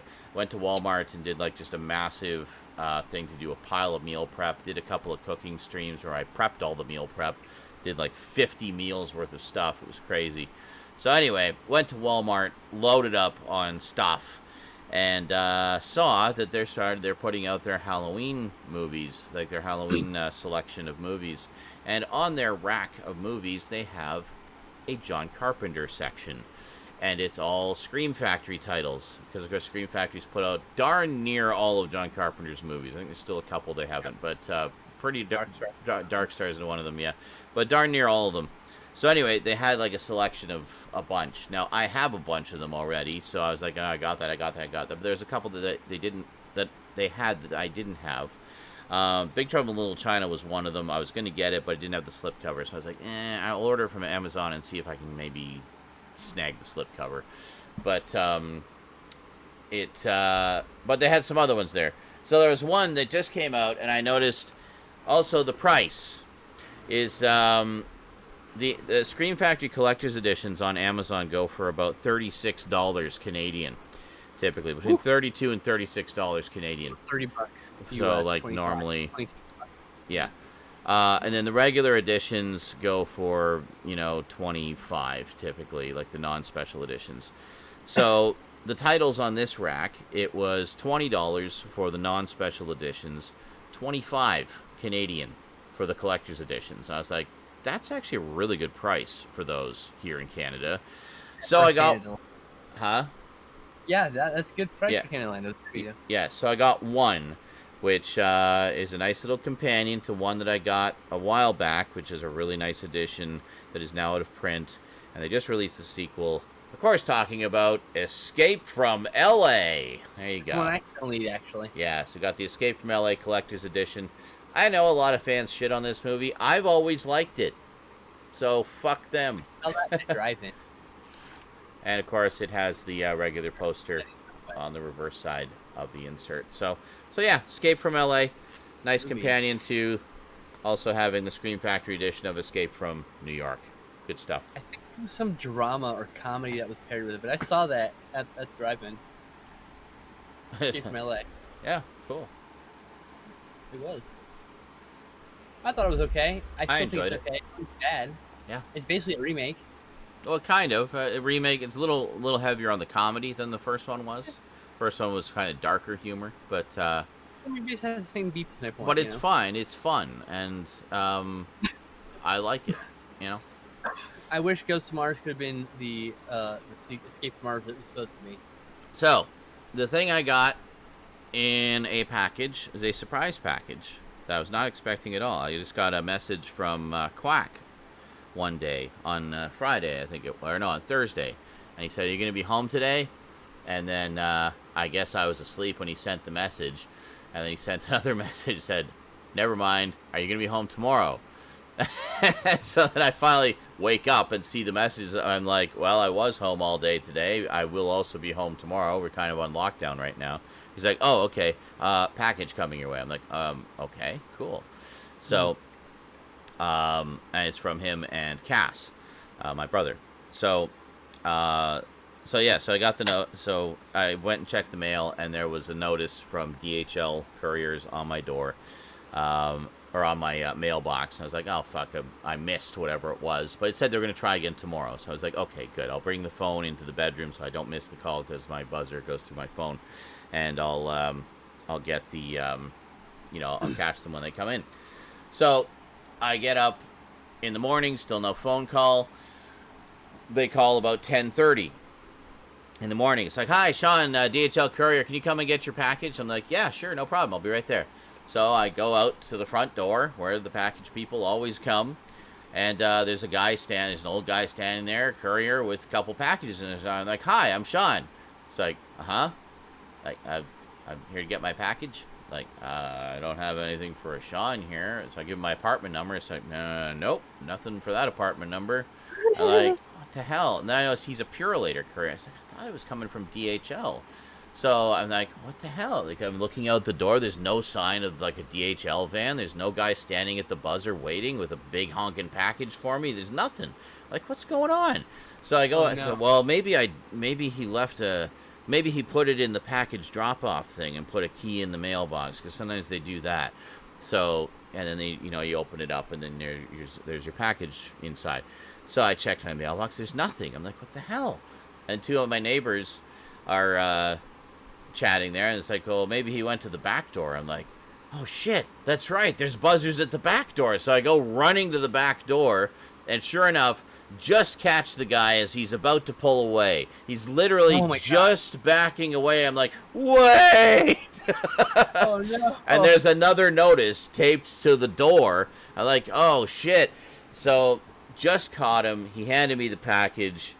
Everything was fine, so I managed to get it. It really fucked you for just driving away with a finger up. It was really, like, close. But, I mean, the only reason they waited so long is because I was running around confused. Nobody ever comes to the back door. They all come to the front door. So, I don't know. Anyway, and then the other delivery guy being there from Purolator just added to my confusion. I'm like, what the fuck? You have packages. Is one of them not for me? Like, no, apparently not. That wasn't the guy. Anyway, so I got the package. Did the package opening video. was great. Huge surprise what this item was. And I realized halfway through the video after I'd opened it and had all my initial reactions that I had forgotten to take the camera off pause. Oh no! I'd recorded the sound. Fortunately, I was streaming, so the moment is not lost forever. So when I edit the video, I'm just going to pull that part out of the stream to have the initial reactions and then carry on with my video. Yeah, and well, exactly. And it's like, you might be wondering what happened. But I'm an idiot. But anyway, so then I can have the rest of my comments after. There will be a little comment there to explain what the hell is going on. I realized it's muted. Fuck. Yeah. At least I did record the sound, because it's the same sound that's going through the stream, and it was streamed. So anyway, this particular item was something that everybody and their dog got, except me. And I was getting really depressed about it, because I was like, fuck, I really would have liked to get that, but it came out too soon after other big purchases that I'd made, and there just wasn't anything in the budget left over. Like, it all had to go to bills and necessities and adult things. So I had basically just kind of resigned myself to the idea that, well, I guess I'll never get this, or I'll just get the cut down non-limited edition when it comes out. So I opened the arrow that comes out or something. Yeah, and then I'm just like, I opened the package, and at first I'm just like, holy shit, it's this thing. And holy shit, how did they even get this? It, like, literally sold out the day it was released. How? But what is it? Well, I think I've kept you waiting long enough. Yeah. It is one massive, heavy freaking tome of a set from Arrow Video. Oh my god. Wow. Gamera, the complete collection. God damn. That was not... That cost me 2 months of fun money ahead of time. That is... Yeah. So, there's going to be one Mondo closer look at this thing at some point. Probably the week right after the Godzilla closer look. And, yeah. So, it's all 12 Gamera movies. You can bludgeon some of the death with that. A dark, it's so heavy. It's basically a hardcover book with the discs in it, a hardcover book of a Dark Horse comic book miniseries, which you can gentle with, but you can read. Yes, and a softcover book of essays and behind the scenes stuff. So, and some art that has never been released in high quality here in the States before. It's fantastic. So, I'm definitely looking forward to checking it out, because I haven't seen very much Gamera before, and I mean, I love Gamera. It's easily the one, like, really properly major competitor to Godzilla in terms of successful other kaiju characters. So obviously an important. What? The Kong's making a comeback, but yeah. Well, yeah, but I mean, I consider Gamera to be a closer cousin to Godzilla than Kong, but especially since they've had so many, like, much like Godzilla, it's like Gamera versus this monster, that monster, which is very much... Not as many Kong ones yet. No, which is very much the Godzilla format, but it's Gamera instead. So, yeah, so definitely looking forward to checking those out. The majority of them I'll be seeing for the first time, and the one or two that I've seen before I don't remember anything about anyway, so it's going to be effectively all new to me. Can legitimately hurt you seriously if it falls off the shelf and hits you. Like, well, yeah. You bump that shelf and it falls, and you can give yourself a serious concussion with that thing. It's heavy. Well, yes, 007, they are old movies. They're from the 60s and 70s primarily. Yeah. And with a few from the 90s and one from the early 2000s, I think. Yeah. Gamera Super Monster. Yeah, they basically came out kind of parallel to the original Godzilla movies. It was like a competing franchise of another giant monster character that fought other giant monster characters.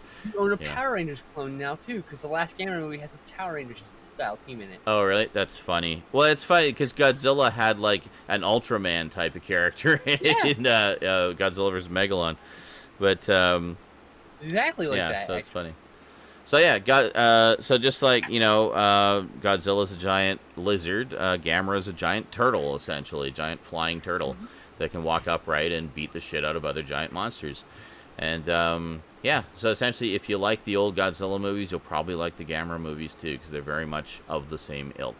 are a little bit more kid friendly. Yeah. Because they started out for kids. Because they came out. They started in the era in which Godzilla had become a kids' property. Yes. But they're still great fun. Oh yeah. Still creepy as hell. The monster fights are great, actually. Yeah. So there you go. They're really gory too. Excellent. Because kids love gore. Yeah, don't come like cartoony gore, like the guy like it's like green blood and stuff like that. But like there's gore. So yeah, I mean my first off. reaction was, how the fuck did you find this? Because it was just like it sold out immediately, and I almost didn't get mine. Like even people such as Skinslip who pre-ordered it were having trouble getting it. They ordered it well in advance and were having trouble getting it. First day it was available. I literally pre-ordered it. And so got it hit Amazon. Yeah. I'm assuming yours is on its way by now, hopefully. Mine's here already. I got mine 2 weeks ago. 3 weeks ago. Did you show it? I don't recall you ever showing it in a pickups. Yes, oh no, wait a minute, you did. You did. Yes, you did. I remember now. I must have blocked it from my memory. That's right. You know, I bet I blocked it from my memory because I was just so bummed out that I wasn't ever going to own that set ever. Been cutting you deep by buying something that you wanted. Yeah. Yeah, I showed it off. Okay. It's like when I think I remember. Yeah. Yeah. No, I do remember because you were showing off the artwork and saying it's a big deal that we're getting this artwork in such high quality in North America because it's never been available here in that kind of quality. Small low quality JPEGs. We had. Are you talking about like the cutaway views of the different monsters, right? Yeah. Those are really cool. If you had the Mill Creek when you had cut prints, they're not. These are uncut. Yeah. There's a difference. Also, the quality on these are vastly superior. Yeah. Like vastly. Oh, I'm sure. Except for on the Gamera 1980, I guess it's just not a great print of that one. Rodan, aren't we getting a Blu-ray of Rodan? I could have sworn that was mentioned somewhere. Yes, Mill Creek I think just announced Rodan, didn't they? Maybe. Maybe. I hope it's sealed Possibly. Like Mothra? Yeah, the Mothra one was nice. I want a double feature of like Varen the Unbelievable. Yeah, that'd be great. Varen and Yog Monsters from Space. That's what I want as a double bill. That'd be cool. Yeah, I was just gonna mention Yog Monster from Space. That's the knife-headed monster. Yog is a jellyfish type thing. What's the one that I have where he fights Goiron? That's Gamera versus Goiron. Goiron's the guy with the knife head. That's one of the Gamera ones? Yeah, it's a Gamera film. It's like third it's one, like the two little kids end up on an alien planet. It's Gamera versus Goiron, yep. Okay, cool. Well, yeah, anyway, I'm definitely looking forward to checking those out because, as I say, I know I saw at least one of them when I was a kid. And I think as a kid, I just kind of thought it was, cool, but prefer Godzilla. Hey, I mean, Godzilla is better in nearly every aspect, but Gamera's great. Absolutely, yeah. So I know now. Firmly a second-tier monster. Absolutely, yeah. But until you get to the Gamera trilogy, the Heisei trilogy is comparable to many of the Godzilla Heisei era. Like, it's nice. I think Gamera vs. Iris is probably one of the best of that era. Like, better than any of the Godzilla films. Really? From a technical standpoint. Cool. Storylines are all much, and the Gamera Guardian of the Universe and the two that follow it are much more coherent. Are much more coherent films than even the Heisei Godzilla.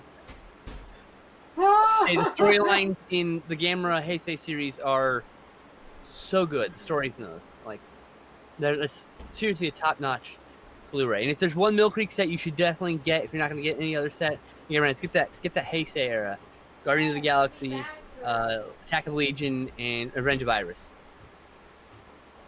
He had a shit himself. I'm sorry, I have to pee. Yeah, Rosie has to pee. I live in that household. I know exactly how that feels.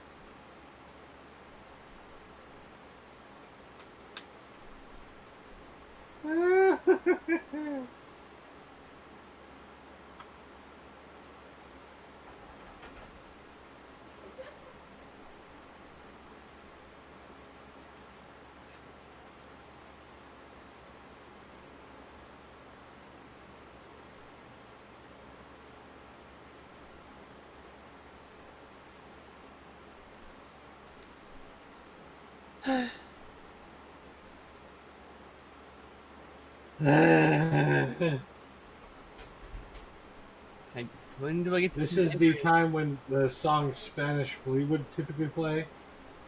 Spanish Flu? I don't recognize the song. Spanish Flea. I don't recognize that song either. Herb Alpert, I believe is his name. I don't know by name. I'm sure I remember. I bet you I know it by sound, but yeah. I'm gonna go find it right now. Sweet. I'm curious. I opened up the soft spell extended edition because I don't think I've ever heard that extended cut. It's And then I opened that door. Oh yeah, that one. Yes. Okay. I recognize. Yeah, I know the song. Spanish Flea. I just didn't know it fly. Excellent. I probably know by sound, but not by name. So, Eric, while you were gone, Sean shit himself. And then I heard a oh no, and I turned around and I just see an empty chair. Yep. And then he went to go check himself in the bathroom. But Rosie was in there, and she said, "I'm sorry, I had to pee." Loud enough that everyone can hear it. So the release record, by the way, I have is Attack of the Monsters. Yeah, that's the fucking alternate title. That's Camera Flavor, dude. Yeah. That's the same movie. That's just the cut print. Yeah, apparently I also have Hungary Monster from the Deep. Hungary Monster from the Deep. Bagpipe. Oh God. Young Gary. Youngry's a South Korean film. There's a remake called Reptilian here in the States. But it's called Young Gary everywhere else. I know way too much about kaiju. Special bonus, gallery of posters and photos. I used to rent Reptilian from fucking Blockbuster. Yeah, this is an alpha video release. Yeah, it's public domain print. Same with Email Freak. It's not. Yeah, because it has like their, I would say Columbia House, thing full of movies inside. You have a butchered copy of that movie. I don't really care. I know you don't care. I'm just saying. There's significant fun stuff cut out, like the gory parts. Some of the gore, anyway. No, this one had a lot of freaking gore in it. I don't know about I'm gonna go look for something. Young Gary over here, but Oh yeah, that's what I'm gonna look for Reptilian. See if they got a Blu-ray or not. DVD something. visit our website at oldies.com.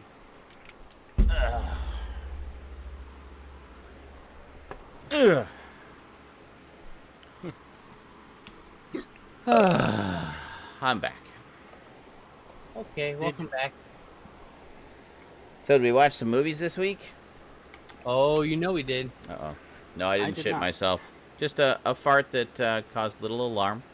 Not that there was an accident, just, an indication that there might be more than just farts down there, but sure enough, there was just farts down there. Really warm, wet fart. I had beans for dinner, so, I was just do the math. if you go back into the stream, you'll hear me quickly mention, and we'll see these beans later. Or hear them. So, on that note, when you guys are talking about movies, I'm going to go to bed because it's 4 o'clock in the morning. All right. Well, have a good night. Good night. Yeah, I didn't watch any movies this week, obviously. Oh, I gathered. $45 on VHS, you fucking monsters. What are you talking about? Oh, Garbage got his Gamera set DVD, which was like Attack of the Monsters. The US cut of Gamera vs. Goirin. And then he's like, "Oh, I also have Youngry." I'm like, "Hey, they remade that in 2001 for like South Korea." Okay. And I watched it. I used to rent that VHS from Blockbuster, and now it's $43. Okay. Does it have any release on other media? There's a DVD it says here, but it looks bootleggy to me. Okay. Probably sourced from that VHS tape.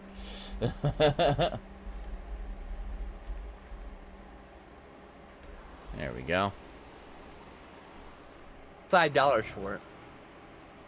I won't even pay $25 for the Blu-ray for the original movie, which is just hilarious because you can see the nozzle and the fucking flamethrower and shit in the mouth. Good. I like that. To me, that adds charm when you see those More inept than Reptilicus. little beloved mistakes. Like Reptilicus, there's like so many spots where, or not, I shouldn't say inept. That's not wrong. There's more revealing mistakes than Reptilicus. That's what I should say. Yongari. Animation errors because they animated the poison spit, and you can see the wire sometimes, like creasing the suit, and sometimes you can see Perfect. suit actors' arm and shit. But like Yongari is there's so many mistakes. Every frame of Yongari is laughable. I think oh my god. Alright. Welcome back, Stoud. What is he doing? You hear me? Can hear you now. Okay. What? I don't know why it stopped fucking working. I don't know either. But like everyone was talking over me. I'm like, what the fuck? Oh, No, we just Sorry. hate you, that's all. I love it when that happens. No, I don't. I hate it. Yeah. I love I was it. gonna say, Skinslip, remind me of what we watched together this week. You got it, buddy, old pal. Or as I like to say on Twitter, my platonic life mate. We watched. We watched Spiral, aka The Ring 2 Part 1. Oh, yeah. Oh yeah. The Ring 2 Attempt 1. It was interesting. Mm-hmm. I liked it. It's very, very different from the quote-unquote official Ring 2. The more you know? canonically correct. Yeah. Yeah. And by the way, Ring 2 is also very, very different from the original Ring. We'll be watching. They're all... Every single movie in that series has a completely different tone. Now, you talking about... When you say The Ring 2, are you talking about The Ring 2 or Ringu 2? Ringo 2. Ring 2. Okay, so which one? So you watched Spiral, We're watching all the the Japanese. sequel to Ringu. Yeah. Yes. Yes, okay. The Ring. Just correct. clarifying. 2001 The Ring. Correct. Yes. And then the 1998 The Ring, and then the 1998 Spiral, also known as Rosin, Yes. not Raisin, Rosin. No I. Sometimes an S, sometimes a Z. I don't know which is correct though. I But yeah. think it's with a Z on mine. Yeah. Yeah, but I've seen it on both, on official materials as both. I don't know which is actually official. Okay, anyway. I don't know exactly. Just call it Spiral. Well, Yeah. I'll tell you the official right now by looking at it on the back here. Oh God. Anyway. And So- it says Spiral? Yeah, there we go. Spiral. All right. So it starts out like it's it's like the pathologist of the person investigating the deaths of the ring tape, Mm-hmm. and he like it's right at the beginning. He watches the tape, and it's like, it's like we don't. That gets revealed a little bit down the road, but like it's like there's all these little things like they like trying to explain how the ring tape became how it's like transmitting an actual virus to people, Yeah. and then like it's mutated, and it fucking jumped the shark 30 minutes from the end. It was doing really good. Yeah. It's a nice Yeah. different approach, but then it just fucking jumps the goddamn shark. Yeah. The way they changed It how definitely is a jump the Now- shark movie. Absolutely. It's been a long time since I've watched those, but I remember my general impressions, which was I liked Ringu. I thought Spiral was a kind of strange sequel. it's interesting. I don't know if it's strange. Well, yeah, just strange meaning different. Like not really what I thought it was going to be as in terms of a follow-up. Ringu 2, I thought was a much more satisfying follow-up, which seemed to follow more logically in the footsteps of the first one. So, be interesting to hear what you, what I would you guys say- think about it. Oh yeah, the next What I song. would say about Spiral, hold on. What I would say about Spiral is that while I think it's a good movie, I don't think it's good for the Ringu franchise. You know, Okay. it's like Yeah, this would be a great fucking horror movie on its own. on its own. And I Yeah. wouldn't even care that it fucking jumps the shark, so to speak. It's not even jumping the And shark. you can even make it into a fucking zombie movie, maybe, Yeah. with the fucking, like, the virus thing going the on. ring Like, virus, yeah. yeah. So Make it into a I virus. like that aspect of it. I Yeah. just don't think it fits really well into the fucking Ringu franchise. Well, and as I recall, that seemed to be the general consensus, and Yeah. which is why they made a different sequel, which is It's not a bad movie, by the way. which is, as far as I know, the one that is considered canon to the series, and the other one just kind of stands on its own. I gave it 2.5 out of 5. Wow. 5 out of 10. Hmm. No, it's not bad. I'd watch it again probably down in like 10 years. Yeah, I gotta watch all of them again. I've got the DVD set that came out a million years ago. Yeah, me and Stoudman both got the Arrow Blu-ray set, which is available in North America. The non-limited edition will be back in print soon. Is so. it? Okay. I might Yeah. grab And that. actually, I saw it went back down to like $48 in the U.S. Oh, nice. That's last pretty week. affordable, actually. 4 movies, by the way. Yeah. Ring So it's not out of Ring print. Ring It's Ring just that Birthday. people are buying it up whenever it goes on sale. Yeah. Yeah. It's just out of stock. Yeah. It's been print runs for a while, and the price jacked up Love you. like it normally does. Love you but- too, sweetie. Mwah. Okay. Yeah, actually, in Canada, the Ringu set. No, maybe that's just the first movie. Never mind. Okay, in Canada, the Ringu collection is $116. That's too much. You can probably import it for cheaper. Yeah, but that'd be the Region B version. I can't play that. No, they imported from the America, I mean, from the Amazon CA. It's saying it's .com, I mean. You can import, it's importing from America, but it's almost $48 in America. Our dollars aren't that different. You would be spending like $52 instead of $120. You know what I mean? Yeah. Plus $10 shipping, you're still saving money. It's like half the price. Well, the point is moot anyway. I'm not planning to buy it anytime soon. so- Right, but I'm saying at that point you can just import it from America, which is the same region as you, and save money. But that's why, because that's just because our economy is shit right now. Our dollar's tanked in value. Okay, the Ring collection that's on Amazon.com that is $45 is the Region B locked version. Oh. It is not the North American release. Oh. The North American release, $78 American. So yeah, That's but still much cheaper than buying it locally. no, it isn't. After exchange rate and shipping, that's going to cost about the same. So I might as well just get it from Amazon CA. So, what did you rate the Spiral? But that's not going to happen anytime soon anyway. Spiral? 7 out of 10. Jesus, that's very generous. Wow, you liked it. I thought it was a good movie. There was that one line. I will online. Because one of the characters, one of the characters in the movie admits or like tells this guy that she can actually feel emotions, right? And he says to her, "Doesn't it hurt when you feel my pain?" And I'm like, "Oh my god, that fucking line!" Oh, And it's as so someone fucking who good. is not really an empath, I'm very empathetic. That yes, your pain hurts me. It's such a great line. It's like, oh, anyone who's like really empathetic knows that fucking line. That cuts us Yeah. to the core. Oh yeah. Now I should Yes, really should good. clarify. Of course, the movie that they're talking about is Razin, also known as Spiral, which is a Yeah. sequel to Ringu. Now, yes, there was another movie called Spiral about an artist who paints women, as Worm Disease Uzumaki. calls it. No, that's not the one. There is Oh. another one called Uzumaki, which is also known as Spiral, which is based on a manga by the same name. That one is being adapted into a TV series, apparently. Uzumaki is fantastic. It is a standalone film adapting the manga, and it's wonderful and creepy as fuck. And desperately 20 needs to be on Spiral. Blu-ray. Huh? There are like 20 movies called Spiral. Oh, there you go. Yeah. Yeah. A popular word. Yeah. Yes.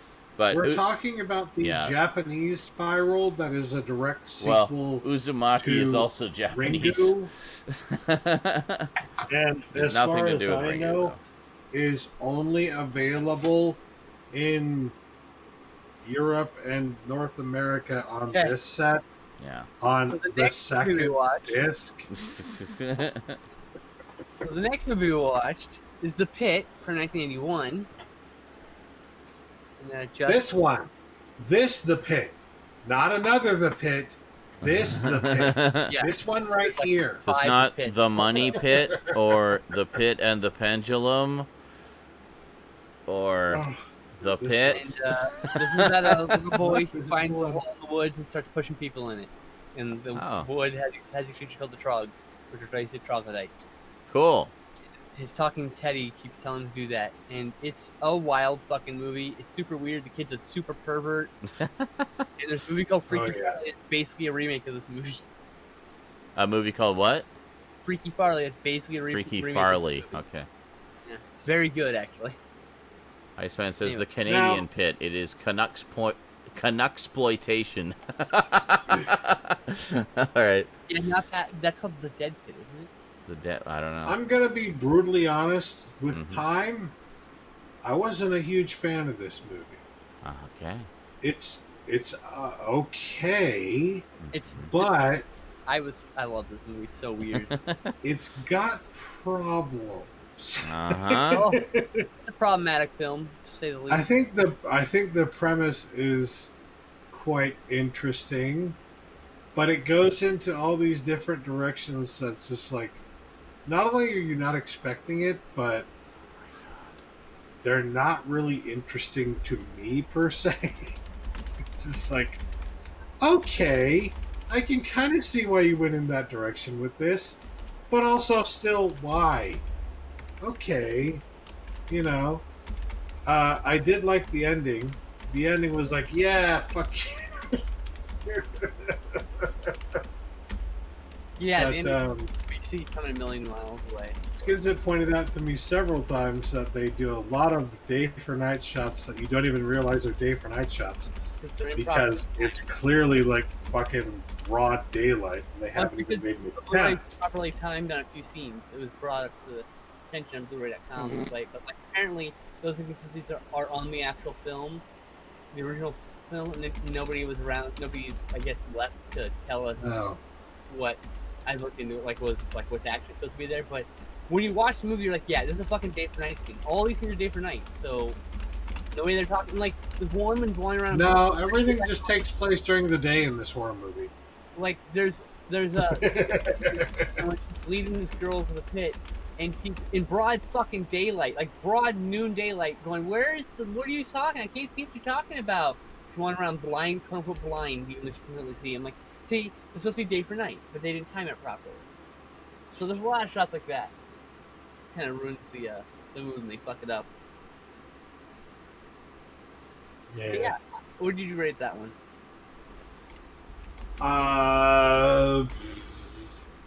5 out of 10.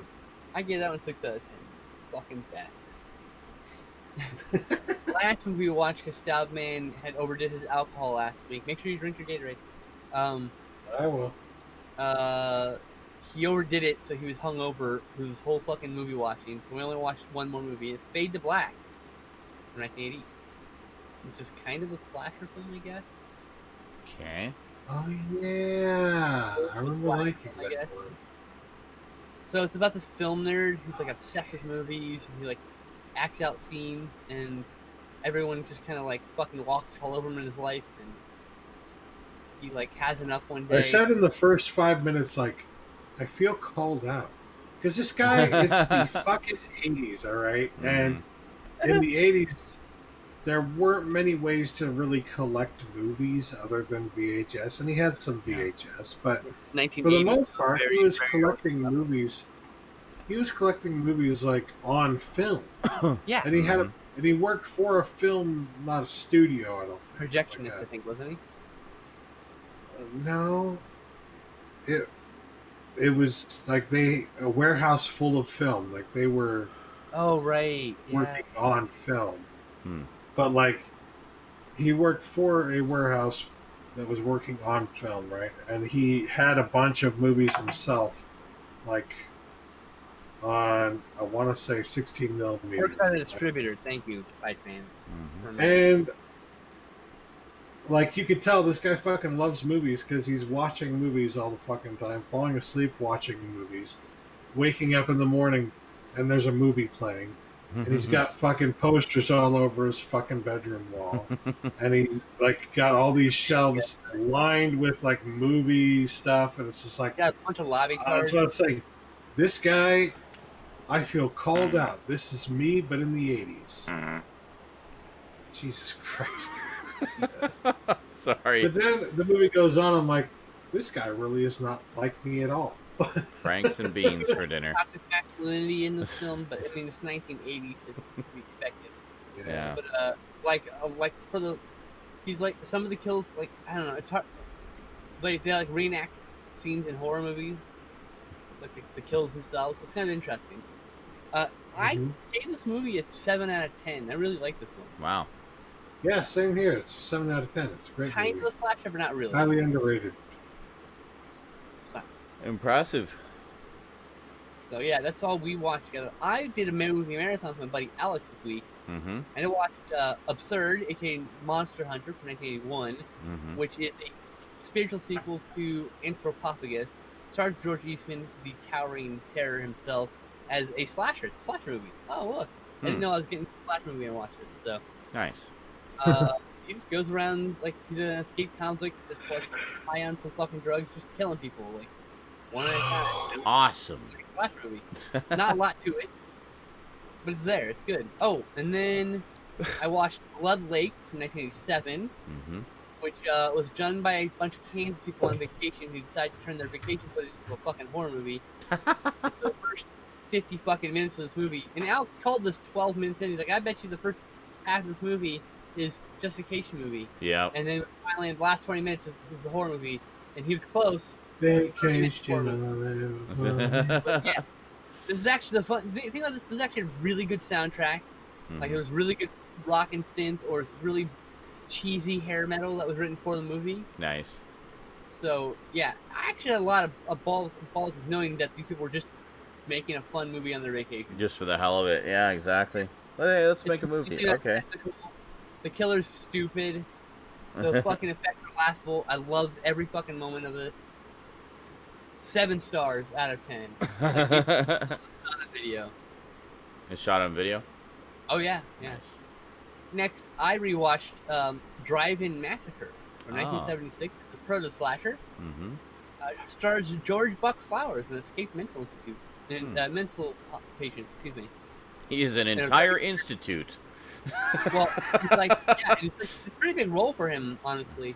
He's in the movie for like 10 fucking minutes, which is big for Buck Flowers. And when it's just cameos mostly. Mm-hmm. And sometimes he plays like a homeless person. He's a crazy person in this one, so he's like a homeless person extra, in movie terms, anyways. So this was shot at the drive-in for my hometown.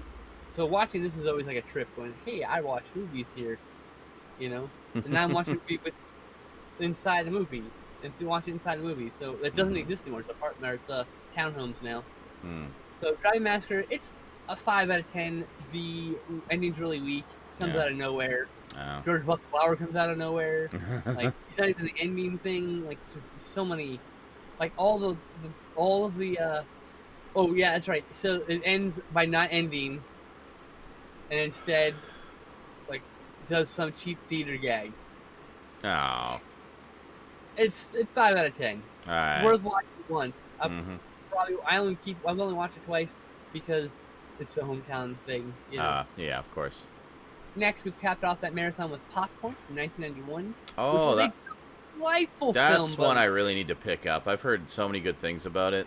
You're gonna fucking love this. I Yeah. gotta show this. Stoudman's gonna love this fucking movie. Yeah. I mean, like, this was so fucking good. These kids decided to put on the theater department at the college, or decided to put on a movie marathon for raise money for something. And so there's a bunch of fake movies in this movie that are based on real movies, and it's all parodies of that stuff, like this smell-o-vision. Everyone has to wear these like nose plugs 'cause it stinks in the theater, Mm-hmm. and like and there's like electrocuted seats and shit. It would make a really good double bill matinee. Yeah. This is also 7 out of 10. Nice. This is actually a pseudo slasher. Mm-hmm. And Proto slasher, you mean? I'm sorry, what? Did you mean proto slasher or? No. This is 1991. So Oh, this is okay. definitely- Oh, never mind. Yeah. This is actually just this is like a horror comedy, like not parody, but it's toying with the conventions of the slasher. So Okay. it's turned it on to your bit. So that was really fun. And then last, I watched a movie with my friend Megan. Well, this is my rewatch of Beyond the Door, which I watched with Stoudman, and I liked it more this time actually. Actually, I think I feel like I missed something when I watched it the first time. But Beyond the Door. Beyond the Door, 1974, came out 9 months after Exorcist. Basically, a Exorcist from Italy. Interesting. It's pretty good. It's 3 out of. Let's give it 6 out of 10. I think that's what Stoudman gave it. Yeah. But I gave it like 2 out of 10, 2 out of 5, or 4 out of 10 the first time I watched it. Because I'm kind of unhappy with it. Really? But this time around, something clicked with it, and I thought I had a lot of fun with it. See, and this is why it's important to occasionally reevaluate movies, folks, because sometimes you didn't like it because you just plain missed something the first time around, you know? Or you were a different person when you first watched it and have since evolved and appreciate certain things differently, you know? A lot of reasons. So, Stoudman, did you watch any movies? I had time for one 60-minute movie this week. Excellent. A whole hour. A whole hour, Yes. huh? Can't see what it is. Bela Lugosi and the Invisible Ghost. Oh, okay. Which Nice. is Classic. it's an alright movie. I liked it. It is apparently like one of the first, or I don't know if it's one of the first, but it's a monogram horror movie. And the premise of it is really cool. It's about a guy who thinks his wife left him, and he's got this fucking issue where he's like, every year on the anniversary of his wife's and his anniversary, he pretends that his wife is there having their anniversary dinner together. Oh, wow. Like she's actually there, and he expects that like his butler fucking puts down food for her, who isn't there, might remind you, before he puts down food for him and shit like that. So Ladies first, yeah. he's clearly got some fucking issues. Yeah. But this takes a really dark twist at some, like, even like the 15-minute mark. Yeah. It's just like, oh shit. Well, I wasn't expecting that. And then I don't even know how to describe this without giving shit away. Okay. I can't. That's all I can tell you about it. Okay. That there's a murder mystery going on in this fucking movie, and they're trying to figure out who the murderer is. The audience knows who the murderer is. I'm watching that again because I don't even see that. The audience Invisible sees Ghost. the murderer every single time. Interesting. But like the cops can't figure out who it is. I will say there is one moment in this movie that kind of made me cringe because it was made in 1941. Yeah, 1941. Oh, yeah. And the butler's a black guy. Uh-huh. And yes, they make a fucking racist black joke. Excellent. Wow. Other than that, it was a pretty dang good movie. I'd say it's like a 7 out of 10. Wow. So, yeah. Cool. Well, now It would have been an 8 out of 10 if the fucking racism wasn't there.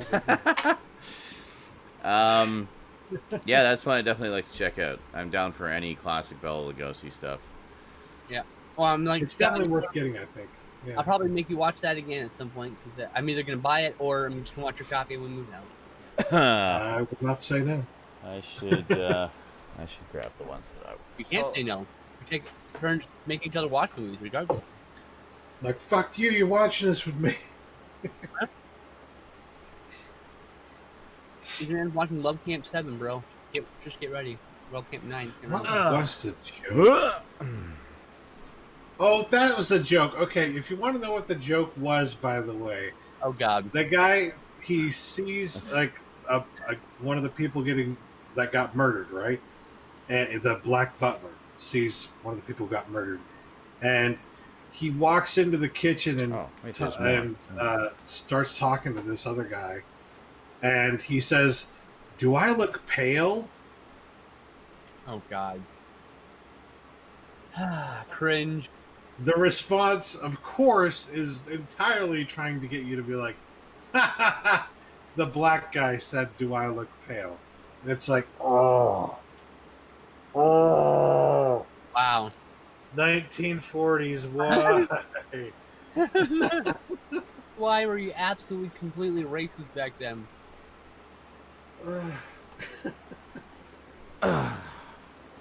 Oh, well, Crafty Season 1 is done. Sorry, what was the racist joke? I missed. I had to grab. Oh my something. god, No. please don't even repeat it. I'm not going to repeat it. He's not Cass. You decided to walk away. Do you really want to know? Well, I Do you wanted really to get wanna the know? movies that I'm about to talk about. No. I just. Well, I'm And not yes, I want to know. I'm punishing you. I curious. swear I'm not punishing you. I'm curious. It's just, the black butler said, "Do I look pale?" Oh, okay. That was far tamer than I was expecting, given the time period. It's yeah. fairly tame. Yeah, Yeah, but Still awkward. yeah, but it's still Funny for cringy. laughs, obviously. I'm just saying. it's And we're noticing obviously you a didn't skin laugh. color Not joke. funny. Yeah. You should know what? Oh, yeah, okay. Mhm. Yeah, All right. of course, 'cause it's not funny. It's like, So, I watched 5 movies this week. holy shit. All of which were with Rosie, which would have been, I guess, after S&I last week. So, I think, I'm pretty sure I didn't cover any of these last time. I'm trying to remember what the time frame was, because she came on Friday, I guess. And well, remind me if I talked about any of these. One of the ones we watched was Creep Show. Did I talk about that last week? Yes. Okay, so we watched Creep Show. We also watched Scoob. Did I mention Scoob last week? Yay! I don't think I mentioned it. Okay, I couldn't remember where the cutoff point was. Because I knew we watched Creep Show as soon as she got here, and then we watched Scoob after, like the next day. So anyway, yeah, so we finally watched Scoob, and holy shit, what a treat for, like, Told someone you. who grew up with all of the 70s Hanna-Barbera cartoons. So many, like, just little references in there and appearances sometimes from classic characters that you wouldn't expect to be in a Scooby-Doo movie. But basically proving conclusively that the Hanna-Barbera universe is a universe where everything is connected. But it was great. It was just so much fun, a nostalgic trip, and also just a really fun movie, just generally. I mean, it was one of those ones where I just kind of had a big goofy grin on my face the whole time, like seeing all these characters kind of brought back to life in this way, and you know, and the whole thing about, I mean, I thought it was going to be a lot more of an origin story from what I recalled, but really the whole section about how Scooby and Shaggy meet for the first time is like the pre-titles scene, and then the rest is later, where they get separated from the gang for a little bit, and then some others. I can't really say too much without giving it away. You really just want to be surprised and have the fun. But yeah, it's just a really good movie, and if you're a fan of the old Hanna-Barbera cartoons, you're in for such a treat. There's just so many great character appearances and cameos, and kind of slight reimaginings of some of the classic characters while still being true to what they were. And it's a lot of fun. Really enjoyed it a lot. Fun for the whole family. Next up, wanting to continue our family-friendly weekend of movies, we watched the Evil Dead trilogy. I want to hear her opinion. Perfect. So, yeah, she definitely enjoyed them. I think she liked the second and third ones more because they get more into the humor. Yeah, the first agree with one she thought was okay, but I mean, it is, the low budget one, and it can be a little hard for some people to kind of get into more. I of course love all 3 of them, but this one is more the kind of just straight up horror movie with a little bit of humor in it, just mainly through Bruce Campbell's reactions to things more than anything else. It's not really as much in the comedy. But then Evil Dead 2, she enjoyed a lot more, especially because it gets more into the comedy. And I explained to her, I said, now, if you're a little confused by the opening scene and how it's kind of showing similar events to the first one, but different, this is what happened. And I explained the whole thing about how they went to make the sequel and then discovered they didn't own their own movie. Like, it didn't own the original movie, so they couldn't show any clips from it. So they did kind of like a mini remake for the first 7 minutes, where rather than it being Ash and his friends and his girlfriend and everybody having to deal with becoming deadites and becoming possessed and everything, they instead just kind of did a condensed version, paring it down to the bare essentials, where it's like Ash and his girlfriend go to the cabin, Ash's girlfriend gets possessed, he has to kill her, and then we pick up the story where the first one left off. It's just like boom, boom, boom, boom, boom, and let's continue the story. And it just like, yeah, and there's a point in that where it's literally the cliffhanger ending from the first one, and then it literally picks up right where that left off, and we carry on from there. But yeah, she really enjoyed it, especially all of the stuff of Ash like when he's alone in the cabin, having to deal with the demonic forces trying to possess him, and when it takes over his hand. And she had said she was really impressed by his acting of his hand being possessed and like beating himself up with his own hand and stuff, and hitting him over the head with the dishes, and then like crawling to try to get to the knife. And I'm able to do that shit. yeah, like it was. She thought it was a lot of fun, and she enjoyed all the dark humor of it as well. Like when he ultimately has to cut off his hand and he puts it under the thing, he's like, "This is your new home." It puts the pile of books on it, and the book on top is A Farewell to Arms. Like that's always been one of my favorite bits.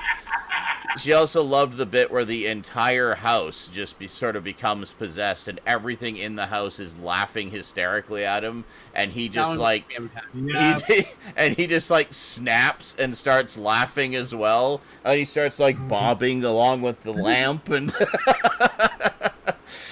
yeah, she thought it was pretty funny. And then, so then when we got to Army of Darkness, I had to make a decision. It's like, well, there's 4 cuts of Army of Darkness. Which one are we going to watch? So I looked up a little article just about some of the differences. I knew some of the differences, like the main ones. But I looked at some of the other differences, and I thought, you know what? We're just going to keep it simple. We'll go with the theatrical cut, and then I'll That's the one that the TV show comes off of, so you... Yeah, I'm aware. So I decided to show her the theatrical cut because it has the S-Mart ending, which is the canonical ending, which the TV show continues from. But then, out of curiosity, just to, and I kind of explained that, there's a bunch of different cuts. But after we watched the movie, I showed her the alternate ending from the director's cut, the apocalypse ending. Yeah. So, and apparently there's an alternate cut, the international cut, which is mostly the director's cut with some differences. And it has both endings. It actually has the apocalypse ending, and then after the credits, it has the S-Mart ending. So it kind of implies that just as he used magic to get a little too far into the future, he probably used magic or something again to get back to his own time. But they don't really explain it. It just basically has both endings. And then fans can speculate from there. But yeah, anyway, Army of Darkness she thought was hilarious. She said, I bet, let me guess, every single one of these one-liners is a meme now, isn't it? I'm like, yeah, pretty much. Like every time he says groovy, or give me some sugar, baby, or hail to the king, and stuff like that. But and what's funny is a lot of the sort of cheesy lines that everybody remembers from Army of Darkness are from the theatrical ending, like from that S-Mart scene at the end. Good, bad, and the guy with the gun. Yeah, that's right. Ash, housewares. What was the other one? Yeah, this Good old is, Ashley. Yes, this is my boomstick. Yes. She burst out laughing at that part. And then he does a little sales pitch about it. But yeah, no, she had a lot of fun with it. Definitely a different kind of You got that? different kind of horror movie. And yeah, and I basically described it initially. I said, yeah, so the first one is essentially straight up horror. The second one is horror comedy. The third one is comedy horror. Like, definitely a heavier emphasis on the comedy.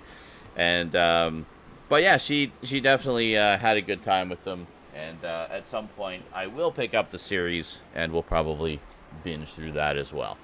So that's what we watched this week. So having lots of fun with the spookiness. Oh yeah, there. I said it. So we're all cool. I basically said it. Yeah, I said them. Yeah, maybe not each and every syllable, but I basically said it. He's such a fuck up. I know. It's great. That's what makes him so great. He's so fallible. Irrelatable. I still Yeah, need to exactly. watch the series. I No, only she watched, hasn't like, legally the by first gamer. 1 or 2 episodes. I need to see the whole fucking thing. I have also only seen the first couple episodes. I need to see the whole thing. Yeah. Oh no, wait, Stoudman, we were watching together. We've only seen the first couple episodes, haven't we? Yeah, Damn. All right, we gotta watch that. Yeah, Michael says I Ash. have the first season on Blu-ray. Sorry. He says Ash versus Michael says Ash versus Evil Dead is blessed much more like Evil Dead 2 when it comes to the balance of horror and comedy. Yeah, like I've always said that, like, as far as being horror comedies, I personally think the second one is the best film because I feel like it gets the balance right between horror and comedy. Like, it's The still remake is in canon too, to be fair. that what Technically, the remake is in canon also. It's The- part of the series. the what The are you ta- remake is canonical. The 2013 remake of Evil Dead. It's canonical. Oh, okay. I haven't watched that yet. Oh, you But- have to see it. I know. I definitely plan to. I'll probably watch it intense. I'll probably watch it It's this year. It's a fucking horror movie. I know, but but anyway, I was gonna say, like, I've always felt that the second one is kind of the best as far as the balance between comedy and horror, whereas the third one is kind of just full out comedy, and the horror is more kind of PG. There's really not a lot of gore in that. It basically feels more like Sam Raimi's love letter to Ray Harryhausen, with all the skeleton warriors and everything, than being necessarily an indie horror film origin thing like the first two. Evil Dead 2 is an homage to all the slapstick comedy. Yeah. Silent era. You know? Oh, yeah, absolutely. It's all the Three Stooges comedy specifically. Well, absolutely. Like, especially with the fight with the hand. I mean, they Yeah. literally do Three Stooges gags with it. And they call the stand-ins fake shemps, which is a reference Yeah. to Three Stooges. So it's clearly all Three Stooges. That's Yeah. like slapstick stuff. That's right, yeah. Or which was the one, was it Army of Darkness with all the hands coming out of the ground? Or was that Yeah. Evil Dead 2? Yeah, that's the one. Yeah, because that's the one that actually literally do some Three Stooges gags. Yeah, With them, like, poking him in the eyes, and he puts the hand there. And then they come in from two sides, and then and he's like, oh no, and then, like, 6 fists come in and just, like, punch him. his mouth. Yeah, I know, it's hilarious. Love that movie. So much fun. So good. Yeah. But, but one of the reasons also to watch the director's cut, which I'll probably show her another time, is because of all the other little scene extensions. In particular, the one in the windmill with all the mini ashes. There's a lot more, like, stuff with him fighting them that was cut out of the theatrical cut. So, one of the big notable ones, apparently everybody mentions, is that there's the scene where they come at him and stick a fork in his butt. In the director's cut is the only cut you see him actually pull the fork out of his butt. So, but there's other little bits and pieces of that apparently that are only in that cut. So, which I guess is why some fans were annoyed when apparently the Scream Factory edition was missing a couple seconds from that scene initially when it first came out. They offered disc replacements, and the Steelbook has the corrected disc. But In the standard release, in the classic edition with Death of Slipcover, most of the second print run where they printed it again, fixed the disc also. So if you find a real copy of that slipcover, you probably found one with a corrected disc. yeah, that's something I'd like to get at some point. It's not a huge priority though, but is that honestly when I watch it, I usually watch the theatrical version anyway, mainly because it's the canonical version. And I find that it just kind of flows a little better. I remember watching the director's cut for the first time on the Boomstick edition, which I still have. And, I mean, it was nice to see all the extended bits, but I felt like it had some pacing issues that I feel like the theatrical cut resolves. I like the TV cut that's also there. It's very reminiscent. I watched it a lot of times on TV. Yeah. You know. Yeah. So, So it's kind it's of like a big nostalgia trip. nostalgic, for me. Like, yeah. hey, Yeah, I forgot actually that that Scream Factory edition has so many different cuts of it, which is pretty cool. But When they dub out some content, that's always fun too. But yeah. yes, exactly. You don't own anything Evil Dead yet, Worm Disease? Oh my god. You need to have at least 7 different editions of every movie. What kind of request are you? No, Dave. That's kind of sad because I think Army of Darkness is out of print from Scream Factory. It is now, yeah. It is. Yeah. As a collector, I own like 6 copies of all 3 of those movies. I own not 6, but quite a few anyway. I've got at I least... have the 4K version of Some of them have like Evil 3 or 4. Dead. Oh. I've got like 5 copies of fucking Army of Darkness. They kept releasing. They had a regular release, then they had a bootleg cut, which is the director's cut, the standalone disc, and then they released a limited edition DVD set, and then Perfect fucking a response. bootleg edition, and then Blu-ray. I had both Blu-rays. I had the first Blu-ray, and then I got the new Blu-ray also. I did not get the original Screwhead Edition Blu-ray because I heard about some DNR issues, and I was like, well, fuck that shit. Definitely was. Yeah, and Well, I bought it before I even knew that. I so. think the one and only additional extra that was on that edition anyway is on the Scream Factory edition. So. Yeah, everything got Scream Factory has it all. Yeah, It's so got I got. So I everything was from okay the with director's that. cut DVD, Yeah. from the Boomstick edition, from Yeah. the Blu-ray.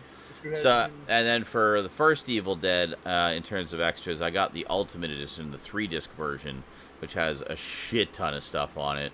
And then, of course, got the Book of the Dead edition as well. And then I think that's it. And then Evil Dead 2, the only one I had was the Book of the Dead edition, and then the Blu-ray, the 25th anniversary Blu-ray edition, because again, the first one was garbage. The first Blu-ray. Too. Yeah, I'm getting to that.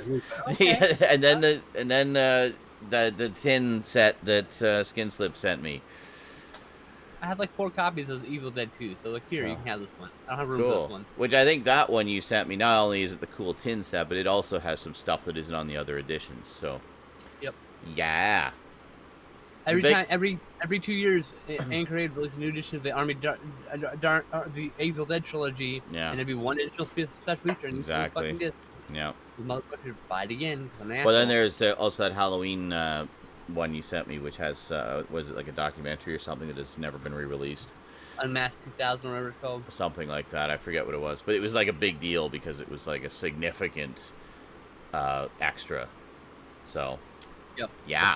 Thanks again for all the cool stuff. The Sean Fart stream. Alrighty, well, I think that wraps up the show this week. Wow, this is a big one this week, factoring in the pre-show as well. So the pre-shows are going to be public from now on, folks, so you'll be able to find them. They'll just be posted alongside the regular show. Inspiration! That's poop. Alright. So those of you on Twitch, stick around. I'm going to be doing some more streaming. I got more highlights of stuff to do, so hang around. We'll do some things and hang out and chat while I do highlights. And the rest of you will see you next time, whenever that may be. So thanks for joining us for another exciting Saturday Night InSaNiTy. We will see you next week. Same bat time, same bat channel. Until then, sayonara. Strafe. Bye-bye. And stay safe, everybody. Stay safe.